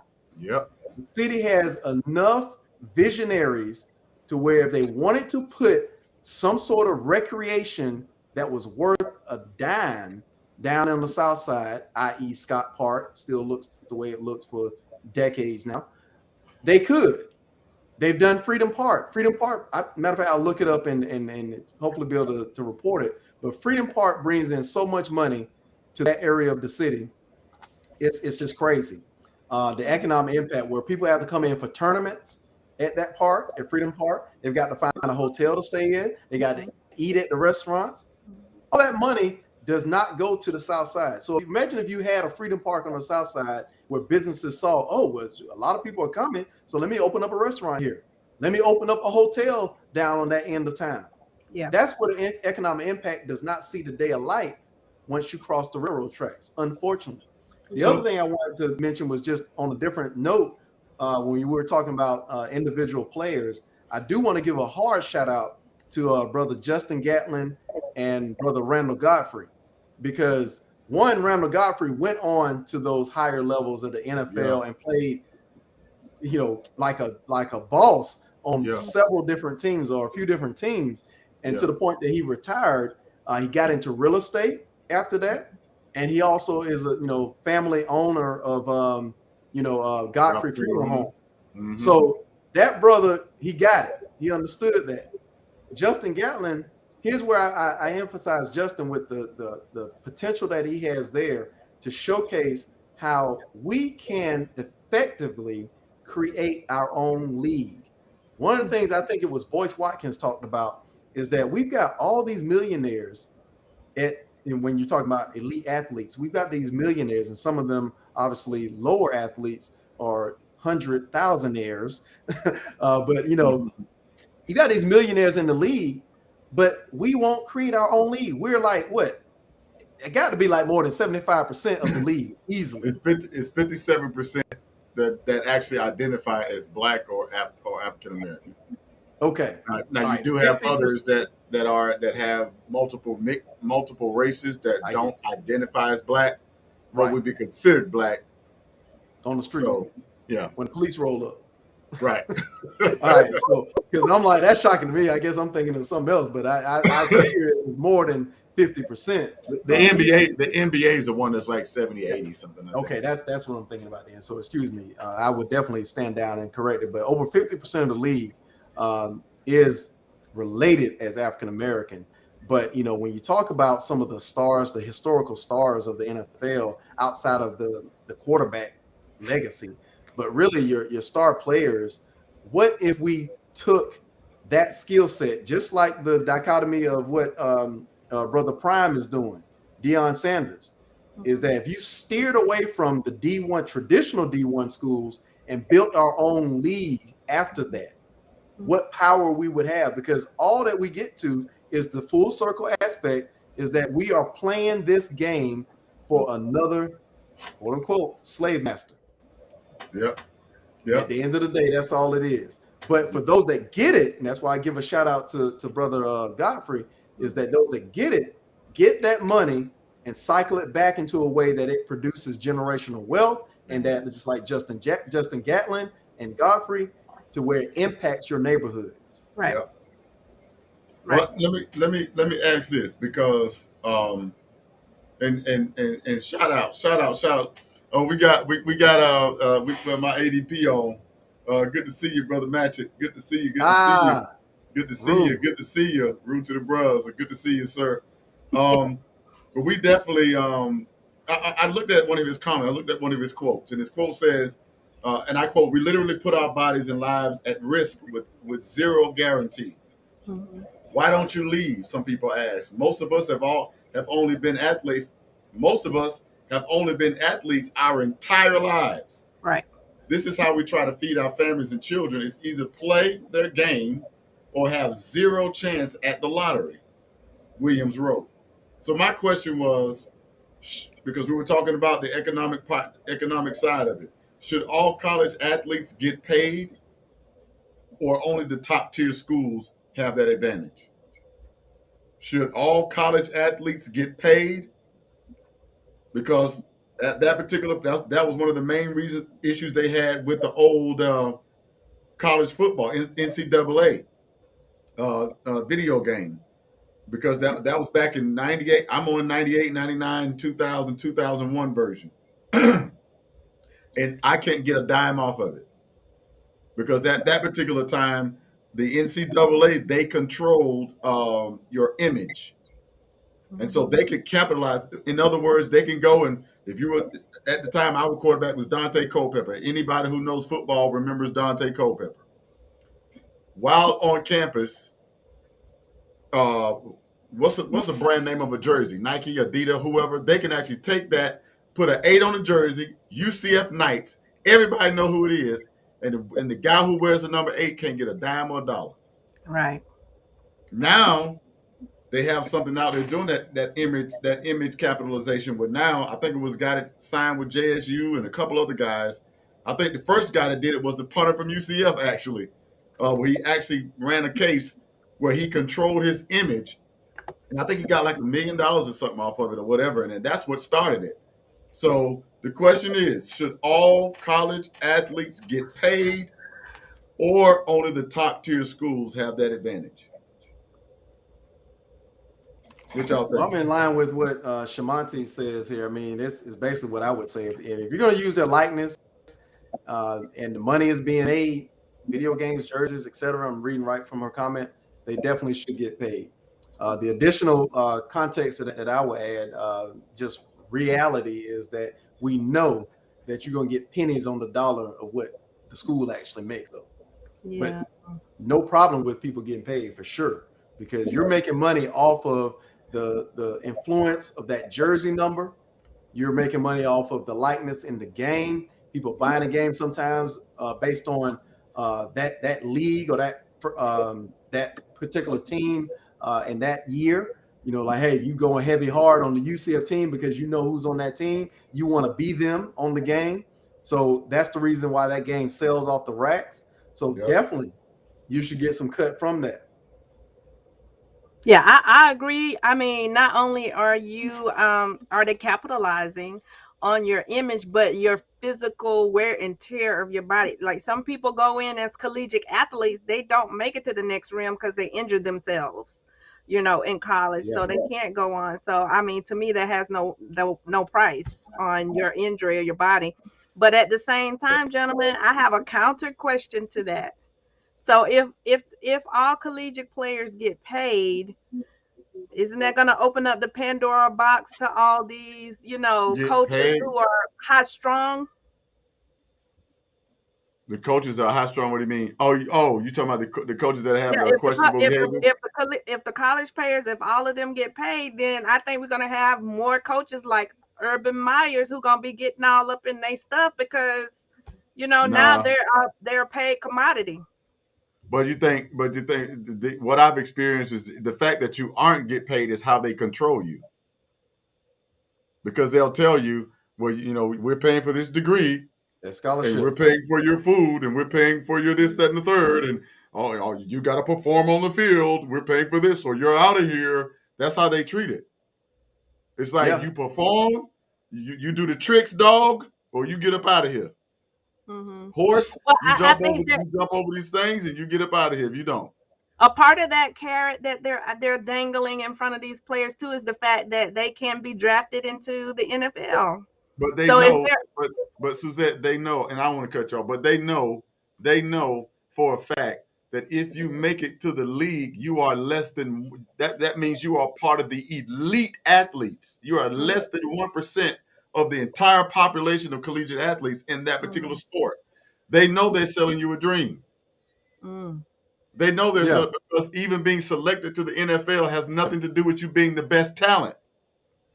Sometimes you could be the player with the most potential, and that's what they're not telling these kids when they're in college. That's why you got a lot of guys running around here that's good, but they had nowhere to grow in their position. But there are some guys when they get to the league, one of those guys you're going to see was that tight end from Alabama last night. That's another Alex Rodriguez right there. But he has not maximized his capabilities. So he probably would get a nice contract with a nice team. Mm-hmm. But those receivers that you saw, not the receivers, but some of those running backs you saw and some of those other linebackers, some of those guys will never get a chance. And they're still stellar athletes. So there's just so much that goes on that they kind of fleece us along the way to make sure that we perform at 1,000 and hope we get drafted. Wow, that's the only return we're gonna really get from it. Because most college athletes don't even graduate college. Well, not most of them, but most of them don't get degrees that they can use. Hey, just for the sake of technicality, when you said that, was it a tight end? Yeah, I think his name is Cantu or something like that. Yeah, and I'm being funny, by the way. You said Alex Rodriguez. Did you mean Tony Gonzalez? Tony Gonzalez. I'm sorry, bro. Nah, I was just messing with you, man. My bad.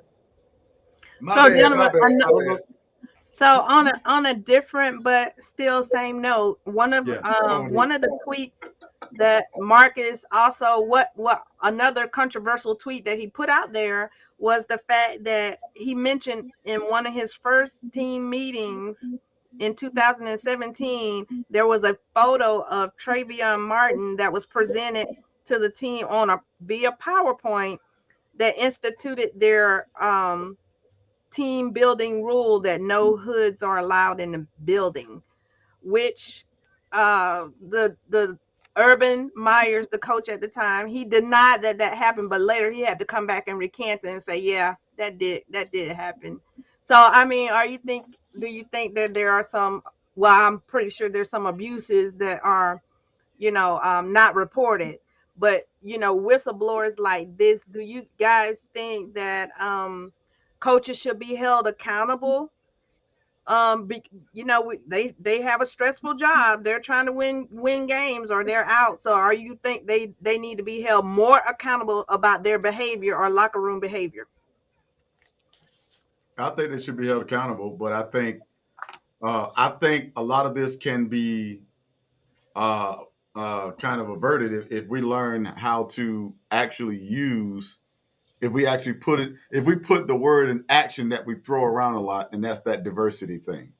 Mm. What most people don't realize is that, especially when you get to these top tier, top 10 schools, the majority of these players are black. The majority of these players are coming from, less than favorable situations for the most part. There are a lot of them that are coming from, stable homes and stable environments. But usually the guys that are superstars usually are the guys that's from the hood. Mm. And to be honest with you, in college locker rooms, when you got a room full of 18 to 22-year-old guys full of testosterone that know that a couple of them know they're going to the league, a couple of them know they're superstars, a couple of them know they first, second team All-Americans, a couple of them know, what I'm saying, that things about to happen for them, you dealing with a different monster. A lot of people don't know that. Because this isn't high school. These guys have agents slipping the money. These guys have homes, off campus. They're walking, they're driving around $100,000 cars, having $20, $30, $40,000 bracelets and necklaces on.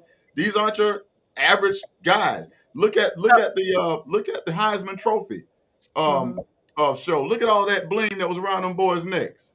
How So you afford that some during would college? argue, some would argue that you have to be a monster to tame a monster. So, Exactly. But now to use the Trayvon situation, that's why I said the diversity piece needs to come in, because to be honest, most places that holler diversity don't know how to implement it. They'll have someone who's not a part of those of the spectrum of a hue to implement diversity. No, you're going to have somebody white to come over to do diversity, and it's all that's off putting in the very beginning. Yeah.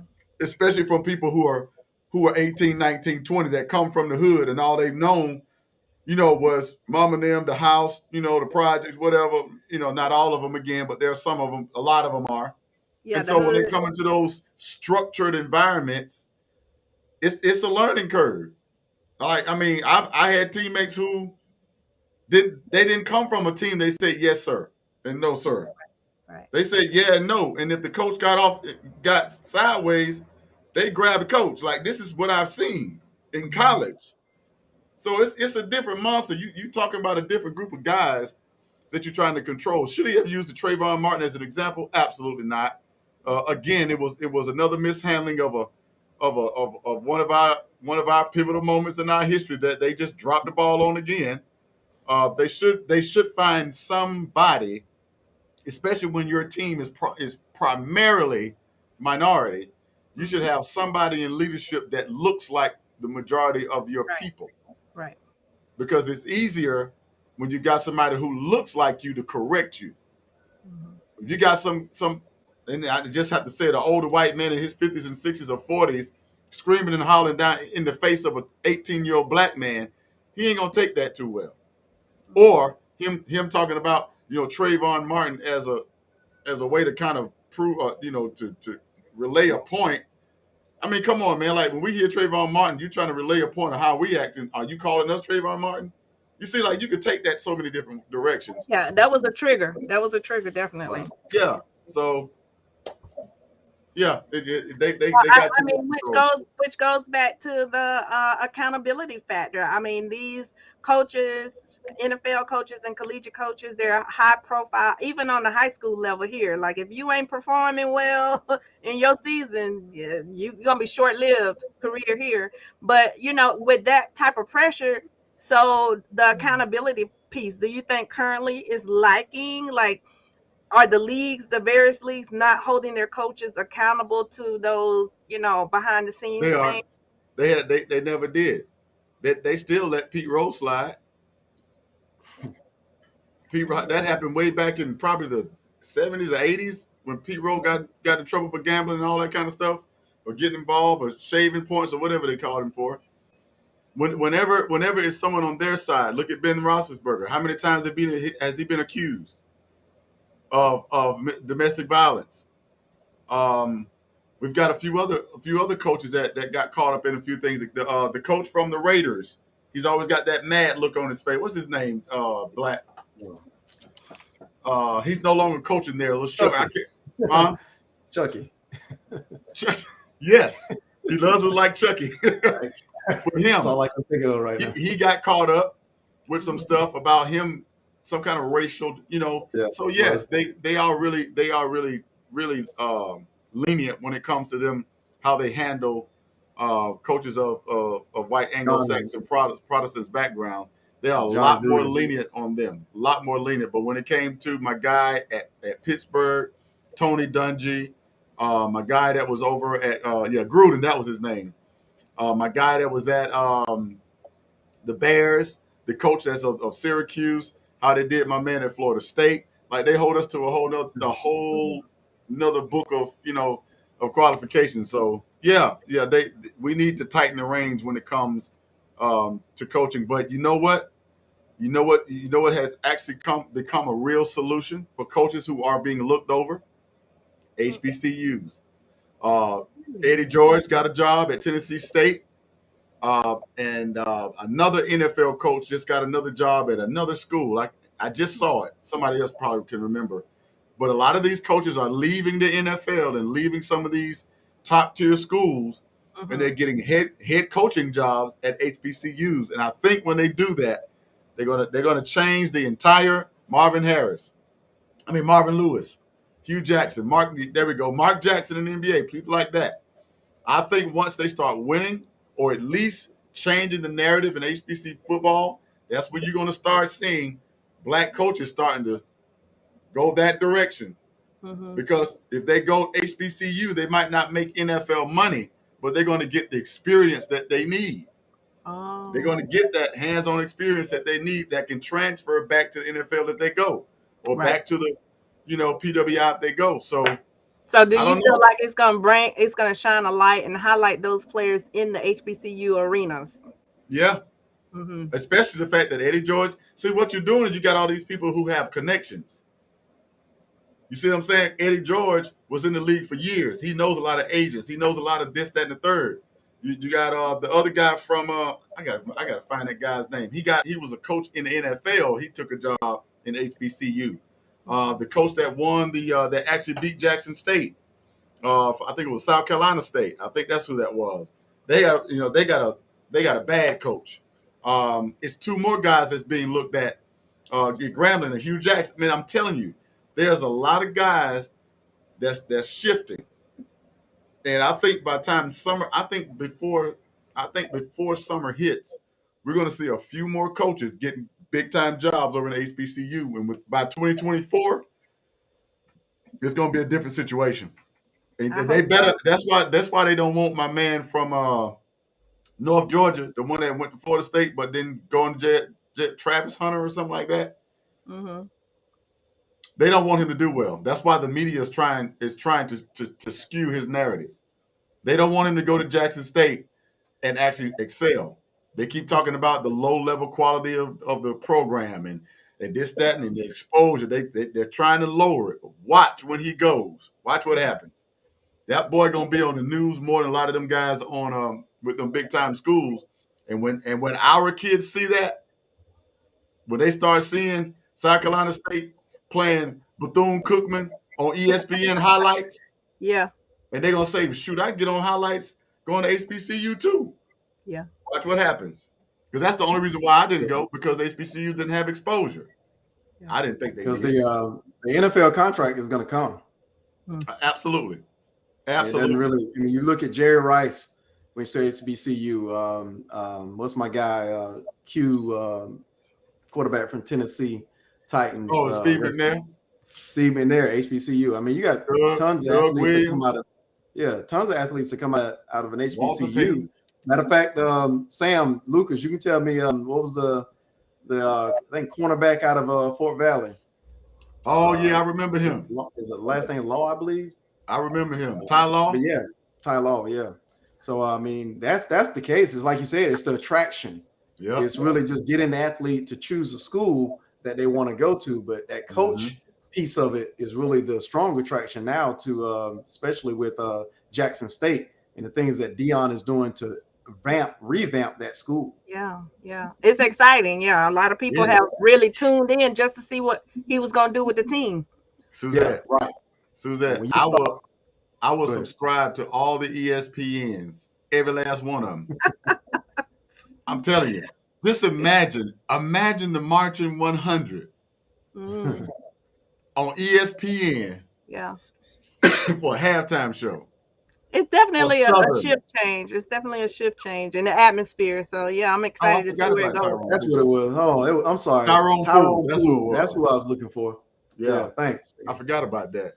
But yeah, I mean, just imagine on Saturday, bro, Southern or Grambling or Bethune or It's gonna be A&T, wild. It's gonna be wild. and just, I mean, they just getting it. Saturday, 12:30, middle of the day, you got the Marching 100 out there with that green and that orange, giving it to them. Yeah. Bro, that's what I Yeah, want to see.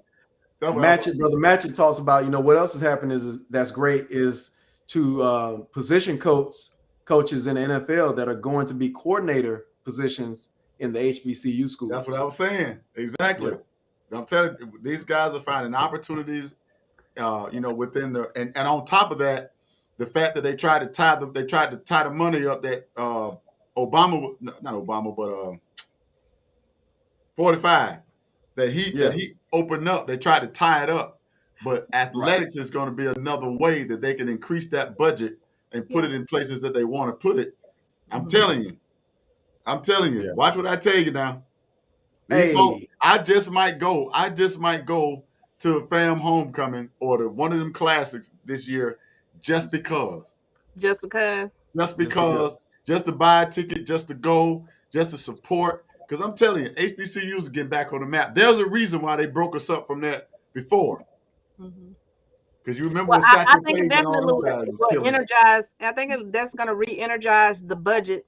Because a lot of the times the HBCUs are struggling financially. So I'm excited to see what the athletic program, how it's going to re-energize the finances for these schools. Man. See, and then so if we translate this, because I'm gonna intentionally shift it because I did find, I'm not gonna shift too far, but I wanted to bring back up what I was looking for.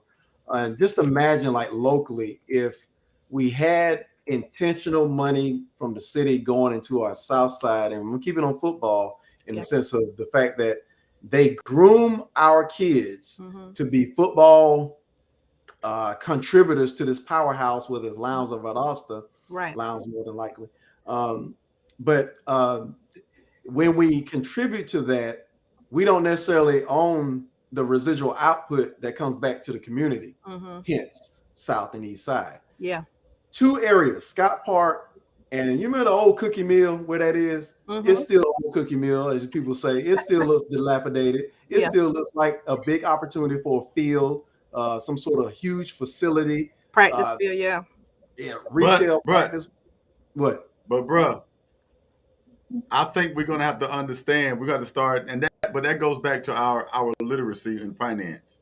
I found out that when you have buildings of that magnitude, if a building sits there, you actually make money through your tax write-offs by it not being occupied. In many cases, they may make more money by it being vacant than it being occupied, because then they have to have insurances and all this kind of stuff. Right. So what they're doing is they're allowing these certain things to sit in our neighborhood, but they're sucking all of the tax money out of that zip code because they own. Look how, what was the name of that? What was it called? What were those cookies called? Crackling Good. Crackling Good. There we go. That thing has been, I don't know how long it's been. I know it was there before I was born, and Lord, Exactly. But the owner of that thing has done nothing but suck up a whole lot of the tax reimbursement dollars because of the type of what it's zoned for and the fact that he can actually write it off. And so here's the thing, as a building or something that he can't. So it's going to have to make financial sense for them for whoever owns that property, because it's probably brought, the 3 or 4 kings of Valdosta. You know how that go. So it's probably one of them that own it, and you already know that them jokers ain't moving hardly off of nothing. And so we're gonna have to create something that's gonna be at such a magnitude where it's gonna have to make them look bad for not allowing that to happen. So You see what I'm saying? We got to yeah, I turn hear it into a you. moral issue. You see what I'm saying? Yeah. Or somebody just gonna have to really have a huge heart to give up that Or- property because it's still prime property. Or the city takes control, being the 7 that sit around the table, and the And council, force them to do something with it. and force them to do something, whether it's change the zoning, because that's what made me think about it when you said that. They have the power to, like you say, force it, but they would only have to change the rules of their own game. The other thing, Right. going back then to the Scott Park, what I definitely wanted to relay is that this is a quote from George Page, who is the director of Valdosta Lounge Parks and Rec. This was from a podcast in June of 2021. So just basically last year, less than 12 months. He's got a quote where he's quoting saying, "The past several years, we have been successful in luring tournaments to our community. One of the biggest things I was tasked to do was go get as many as you can wherever you can." Now, this is a reference. Now, you're going to see it switch over to the reference for Freedom Park, because that's what we're talking about, the tournaments. All right, so Valdosta Lounge Parks and Rec averages 40 tournaments a year. He says we have nice facilities, and they were just sitting on the weekend. Number one, our facilities are for residents. They take priority. We play our regular season games during the week, and on the weekends, we bring tournaments to town. Page says, finally, the tournament represents millions of dollars in economic impact, as upwards of 2,000 to 3,000 people stay overnight and eat and shop in local businesses. None of that goes to the South Side, because none of that model is impacted to the South Side. Right. They put all of their chips into the North Side, into Freedom Park. The Miracle Field, as in that article, Miracle Field is the biggest miracle field in the nation. I mean, they got rubber turf and soft playing fields for the kids. But imagine if they actually duplicated something of that nature, in the sense of just even a tournament style. It didn't have to be Miracle Field, but if they put the same emphasis of funds in South Side, as far as Scott Park, because the implication is $2,000 to $3,000 visitors per year and millions of dollars worth of economic impact. Yeah, that's crazy. Yeah. I'd have to. Can you hear me? Yes. I'd have to say this. I agree with you. I totally agree. The only pushback that I would have is, if I was on the board, I wouldn't put nothing over there either. And you know why? Tell it. You know why. Tell You know it. why. Well, last year we had that fiasco. Right. So I definitely would propose it because we need it. But we also need a rehandling and a rehashing of our communities. We do not control our communities. And so whenever something goes on with a small group of the members in our communities, when they start doing things that are unlawful or start threatening the safety of certain areas of town, you start tapping into people's money. You start tapping into people's investments. And so I would agree to make those adjustments and those investments in that community. But I would also have to present that I would also need a complete revamping of the police department that patrols that area as well. Absolutely. Because if we're going to start changing the narrative of our communities, we need to change it all the way around. Not just having the nice things, but also having the fact that if you can ride through Cherry Creek and ride through the new and old Wood Valley, if you can ride through these neighborhoods and almost expect a cop to pull up behind you, we should have that same type of protection in our own neighborhoods. Mhm. Absolutely. So That's here's what the thing, that'll be my and I proposal. totally agree with that rebuttal. And I would even further discuss, because you're on the same page. We're not on different pages with that. Right, I right, just didn't say all that. right. And because what has to happen is I'm holding the city to accountable by saying what I said, but that has to come with a very thorough and complete plan/strategy. Absolutely. Everything has to be revamped, like you just said. Yeah. The police, the security of it, not just be shiny and new, but everything around there. It has to be an economic plan for the area in Right. order to start to shift that narrative. Right. Absolutely. Right. Absolutely. And I think And as of right now, like you said, the economic impact, a lot of those restaurants on the south side of town have moved to the north side of town. I can't think of any, places allowed the stay hotels, or there's nothing on the south side. They would have to cross over the bridge to be accommodated. So The only thing that's on the south side, I think perhaps, and you can probably add to the list, but I'm going to give my guy, Nick Perry, manager of Top Corral. They've been holding it down on the south side for years, for decades. Yep. I commend what the brother is doing, taking over that family-run business, but that's about it. yeah. Yep. Everything else is franchise-based or garbage, food, garbage, groceries, garbage this, just basically to suck the life out of the community and put poison in your body. And the sad thing about it is there's a huge fresh market, like with a half a mile down the road, a mile down the road maybe. Mhm. I mean, it's just you can tell, and I said this when they first built that bridge, and I said that bridge, it seems like it's taking you from one view of Valdosta to a whole new one. It's like you leave downtown and then it's like, hey, it's like coming out of Wakanda. Like you left, and all of a sudden, whoa, where did I just go? yeah. But hey, before we go on a little bit farther, shout out to the bros, bro. Boom. Aaron Carter. Ah. I saw G-Mo. What's up, G-Mo? Of course, Joey Mack is in the house already. The Bros are The representing bros heavy hard. tonight, man. They Yeah, heavy we here appreciate tonight. you, bros. Listen, we appreciate all the bros, and that definitely is connected to Alpha Gamma Gamma and Tau Delta Delta out of Valdosta State. So listen, root to the bros. Thank you all so much for your support tonight. We really appreciate you all. Thank you so much. Bros, All the bros.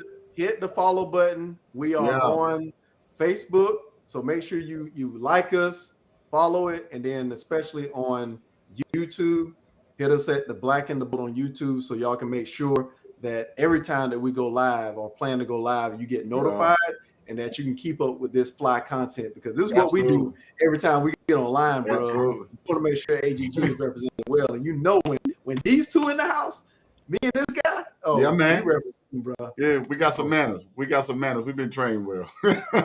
But listen, we want to invite all the bros. Also, we have our Lions Den, where we do nothing but man talk.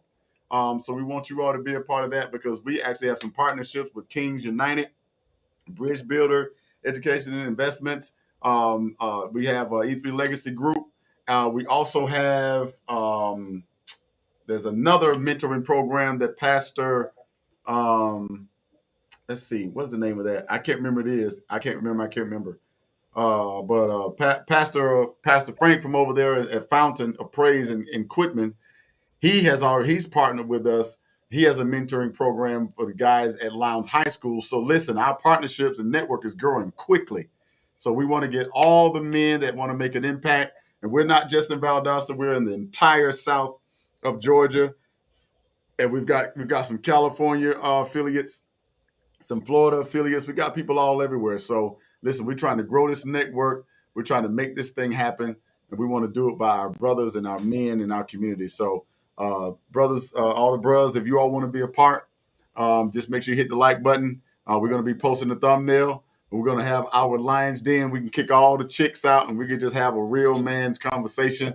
Pandemic it took away our barbershop conversation. We can't go to the barbershop and chill out and shoot the breeze and meet up. Yeah, I've never been so productive either. Yeah, but we need that. I know she talking about productive. Okay. All right, we're gonna leave it alone. But most And definitely, big ups to the audience that has stuck out, being committed to just watching what we do and listening and engaging with the conversation. I think, to kick the year off right now, we hitting some high numbers right here off of being consistent. yeah, If you're able to see the analytics that I'm seeing here, and so I appreciate those that are listening to the conversation, and especially those that's chiming in. yeah. If you're on man. YouTube, if you're on Facebook, whether it's through Brother Bold's stream, Sister Suzette's stream, my stream, whatever, but definitely make sure you engage with us. Yeah, we Yeah, need your absolutely. And engagement. this year, like every episode, we are accepting any topics that you might want to put on the table. Put it out Yeah, there. Let us discuss it, Yeah. and yeah, let's make it a real conversation. Let's man. Shout make out, progress. shout out to Justin Leggett. He says good stuff, guys. And then Justin Gino, Leggett. he wanted to make sure that we also gathered this comment. We are misinformed that everything that is black is not good. Yeah, man. Yeah, I have to agree. I have to agree with bro on that one. That's absolutely true. Even when it comes down to black businesses, anytime you hear somebody say a black business, oh, I ain't going down there. I ain't going. Bruh. Customer Hey. service and all that. Let me tell you something. The power of being unapologetically black focused. Let me tell you this. And it's from the seat that I sit in. So I don't know if anybody else will experience it the same way. I hope you do. But because I put out so much black, I put out, like, if you look at my history, I'm looking for a black carpenter. I'm looking for a black nonprofit. I'm doing that so much. And I only say this to encourage you not to be afraid to do it. Right. I've got people who are not my hue of color, not melanated, always reaching out to me saying, hey, I know how you like to support black business. Do you know, or we're trying to also, do you know of somebody you can recommend to me? Yep. You have the power to turn some of this narrative and even the playing field as much as we can. Yep. It will not be even, but we can start to turn the course of this ship. Absolutely. So do not be afraid to be black and black focused when it comes to business. You know, one thing I just thought about, Brother Matchett. A lot of people know that Brother Matchett is very instrumental, in the Colquitt County community. And Brother Matchett actually is in rooms that a lot of us probably would never be. He's rubbing shoulders and having conversation, and actually, in many cases, persuading a lot of people who actually do write the checks. And so, not only should we support black businesses in our communities, but we should also support black officials and black people in office who actually speak up for us, who actually push our agendas, who actually will stand up and say, no, we don't need it. Y'all got one of them over there. Bring it on this side of town. Somebody who can really, kind of bring some gravity to the room.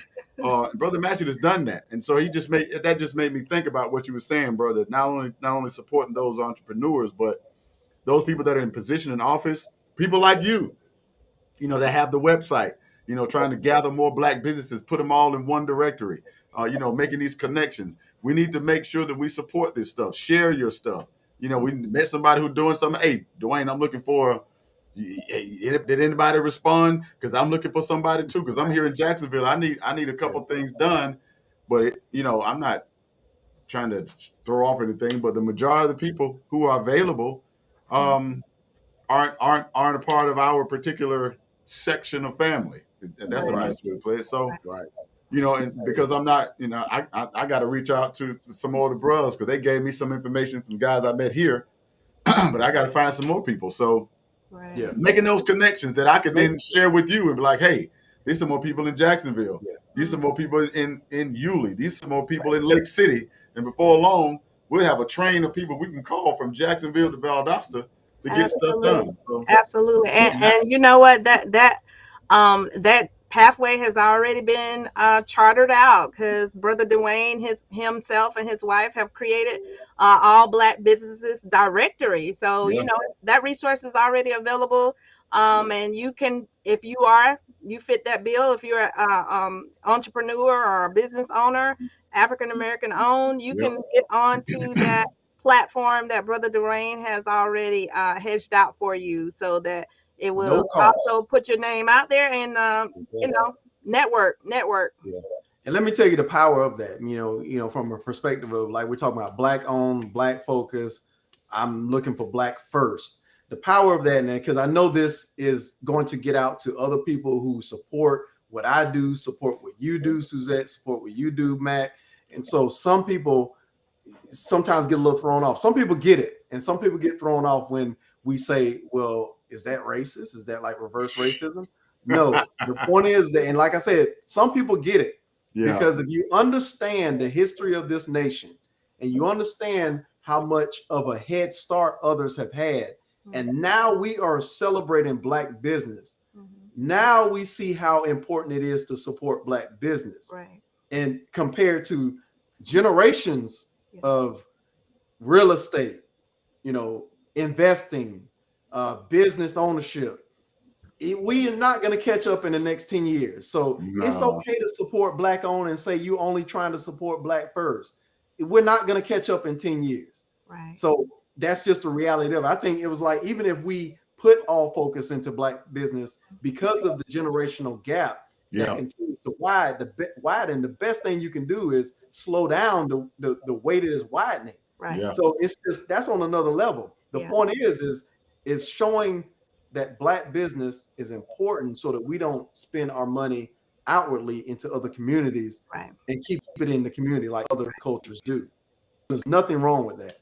Right. Yeah. And here, the history here in Valdosta, the city of Valdosta, is so rich. I know when I was coming up, there used to be a radio clip it that would come on, and they would highlight, like a moment in Black history, and at the end of it, they would be, they had this saying that was saying like, be proud of your blackness. No. Do it justice, Brother Bold. Be proud of your blackness. Brother Butch. Be proud of your blackness. And I remember hearing that, as a kid, and it had you saying it before you even realized, the magnitude of it all. So it's nice to see people embody that and really be proud of, the different skill sets that we have. We have a very rich history. We have a creative DNA. We're talking about genetic coding and all that. We are very talented in so many different ways. So we need to uplift each other in that. That's and true. support each other. There's nothing wrong with that. Speaking of uplift, Suzette, this is right on time from Brother Samuel Lucas. I know you saw this, so I'm gonna put it out there in the public view. Okay. Sam says, I want to give Miss Suzette her flowers. I missed a couple of shows and she has really glowed up. She's your queen. And carved her space out on this show. Thank you. Yeah. Well, thank you. I appreciate the glow up. I appreciate the support. Thank you. Thank you. Thank you, Sam. I do appreciate it. I appreciate the serenade also. We love it. Yeah. Thank you. I have really grown in this show. Definitely have had an opportunity to take in all the different point of views and get some expert opinions. It has been an awesome journey, a very awesome journey, and I'm excited to see what this year is going to bring. Oh yeah, but listen, we're gonna be able to monetize this thing this year. I promise you that. We're gonna definitely do that. We've already passed our mark where they said most of them will give up at episode 20. I think we're on like 45 or something like that, 46, somewhere around there. So we're doing well, man. And I think we're just getting started. I'll go back to one thing that Suzette said earlier, for those that now that we got a good base of people that are still here, and we got the bros chiming in, especially with the bros and everything, because I know we are definitely not timid to say some things and to suggest some things. Yeah. So seriously though, taking Suzette's advice before for our audience, please, if you have ideas for content that you want us to discuss, anything is on the table. Yeah. If you want us to talk about it, because just to be a sounding board of some things that you saw coming through the news or through the Twitter realm, the Instagram realm, whatever it is, so that we can talk about it and you have a place to where you can engage with us, feel free to shoot it our way at theblackandthebold@gmail.com, or anytime you got space on these chat areas, If you want to suggest something in there or send it to either of us, if you have our email address, feel free. Yeah. But in general, the black and the bold at gmail.com is where you can send show ideas. Yeah. And if you want to give up some bread, because I know Bro Matchett asked about the super chat opportunities, and we do have those. You can also do that at the Cash App, which is the Black and the Bold also, or it's the Black and the Bold. You see it there, the Black and the Bold.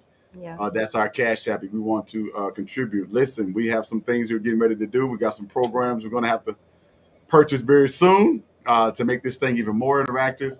So if you have anything you'd like to share, it actually can be. This year, it will be an opportunity for you to write it off because we are moving forward with our status. So this is going to be a great year, and we would love for you all to be a part of it as we move forward. We're also looking for another female co-host. Yeah. So if you are a young lady out there that you feel as if, listen, we're not going to beat you up. I won't do anything I did last year. I won't do all that. All right. This is the new Matt. It's the new me. I'm not going to do all that. I'm going to keep it 100 though. But if you have if you feel like you have something to add to the I story, forgive you. yeah, thank you. You have something you can add to the podcast, some content, maybe your spin on things. Listen, we'd love to have a young lady to join us. Yeah. Someone who wants to be a part of this, someone who's ready to explore this internet world. The metaverse is about to become a huge part of our lives, so we might as well go ahead and jump head first and capitalize on the opportunity. So if you are a young lady, or if you know somebody who has a great personality, who can hold great conversations and is a critical thinker, etc., shoot their information our way. We want to talk with them. We want to bring them on because we want to grow even the team, the Black and the Bold team. We want to grow that to where we have 5 or 6 people on camera at one time, and we go in, no holds barred, having the conversation. At the end of the day, it's all love, and we're growing. So again, thank you all so much for what y'all doing for us and all the support. So one love. Yeah. Sure. So before we close out the show tonight, guys, I just want to solicit the Black and Bold family for prayers. We've had some tragedy in the Valdosta community lately.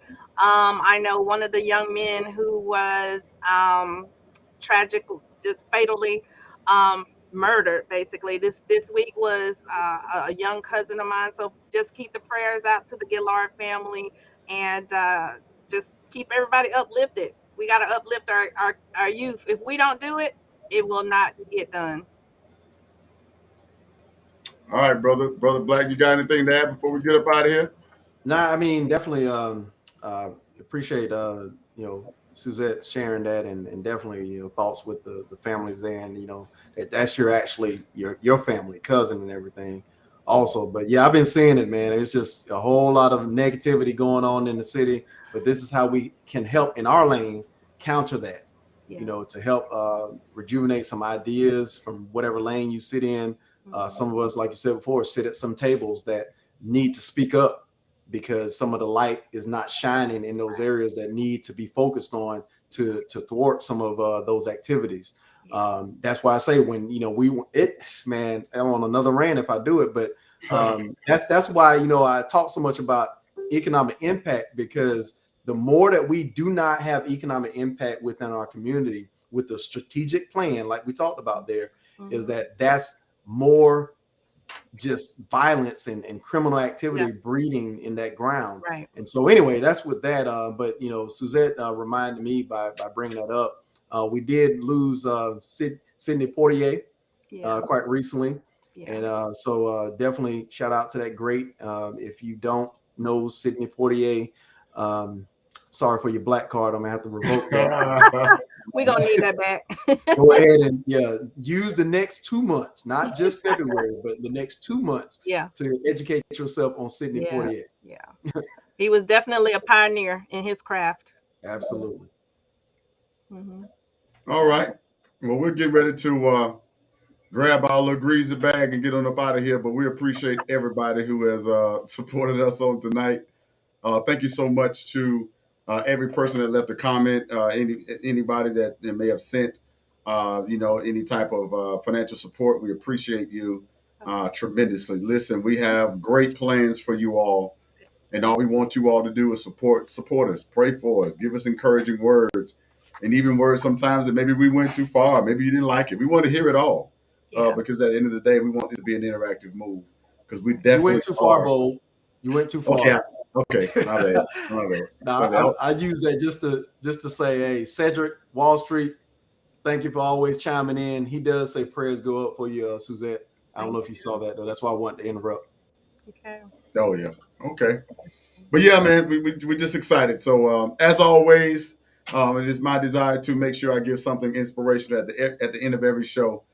So today is, I think, one all of us can really identify with and use, and that is, the quote says, "Fire is the test of gold.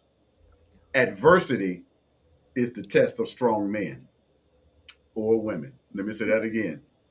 Fire is the test of gold, but adversity is the test of strong men.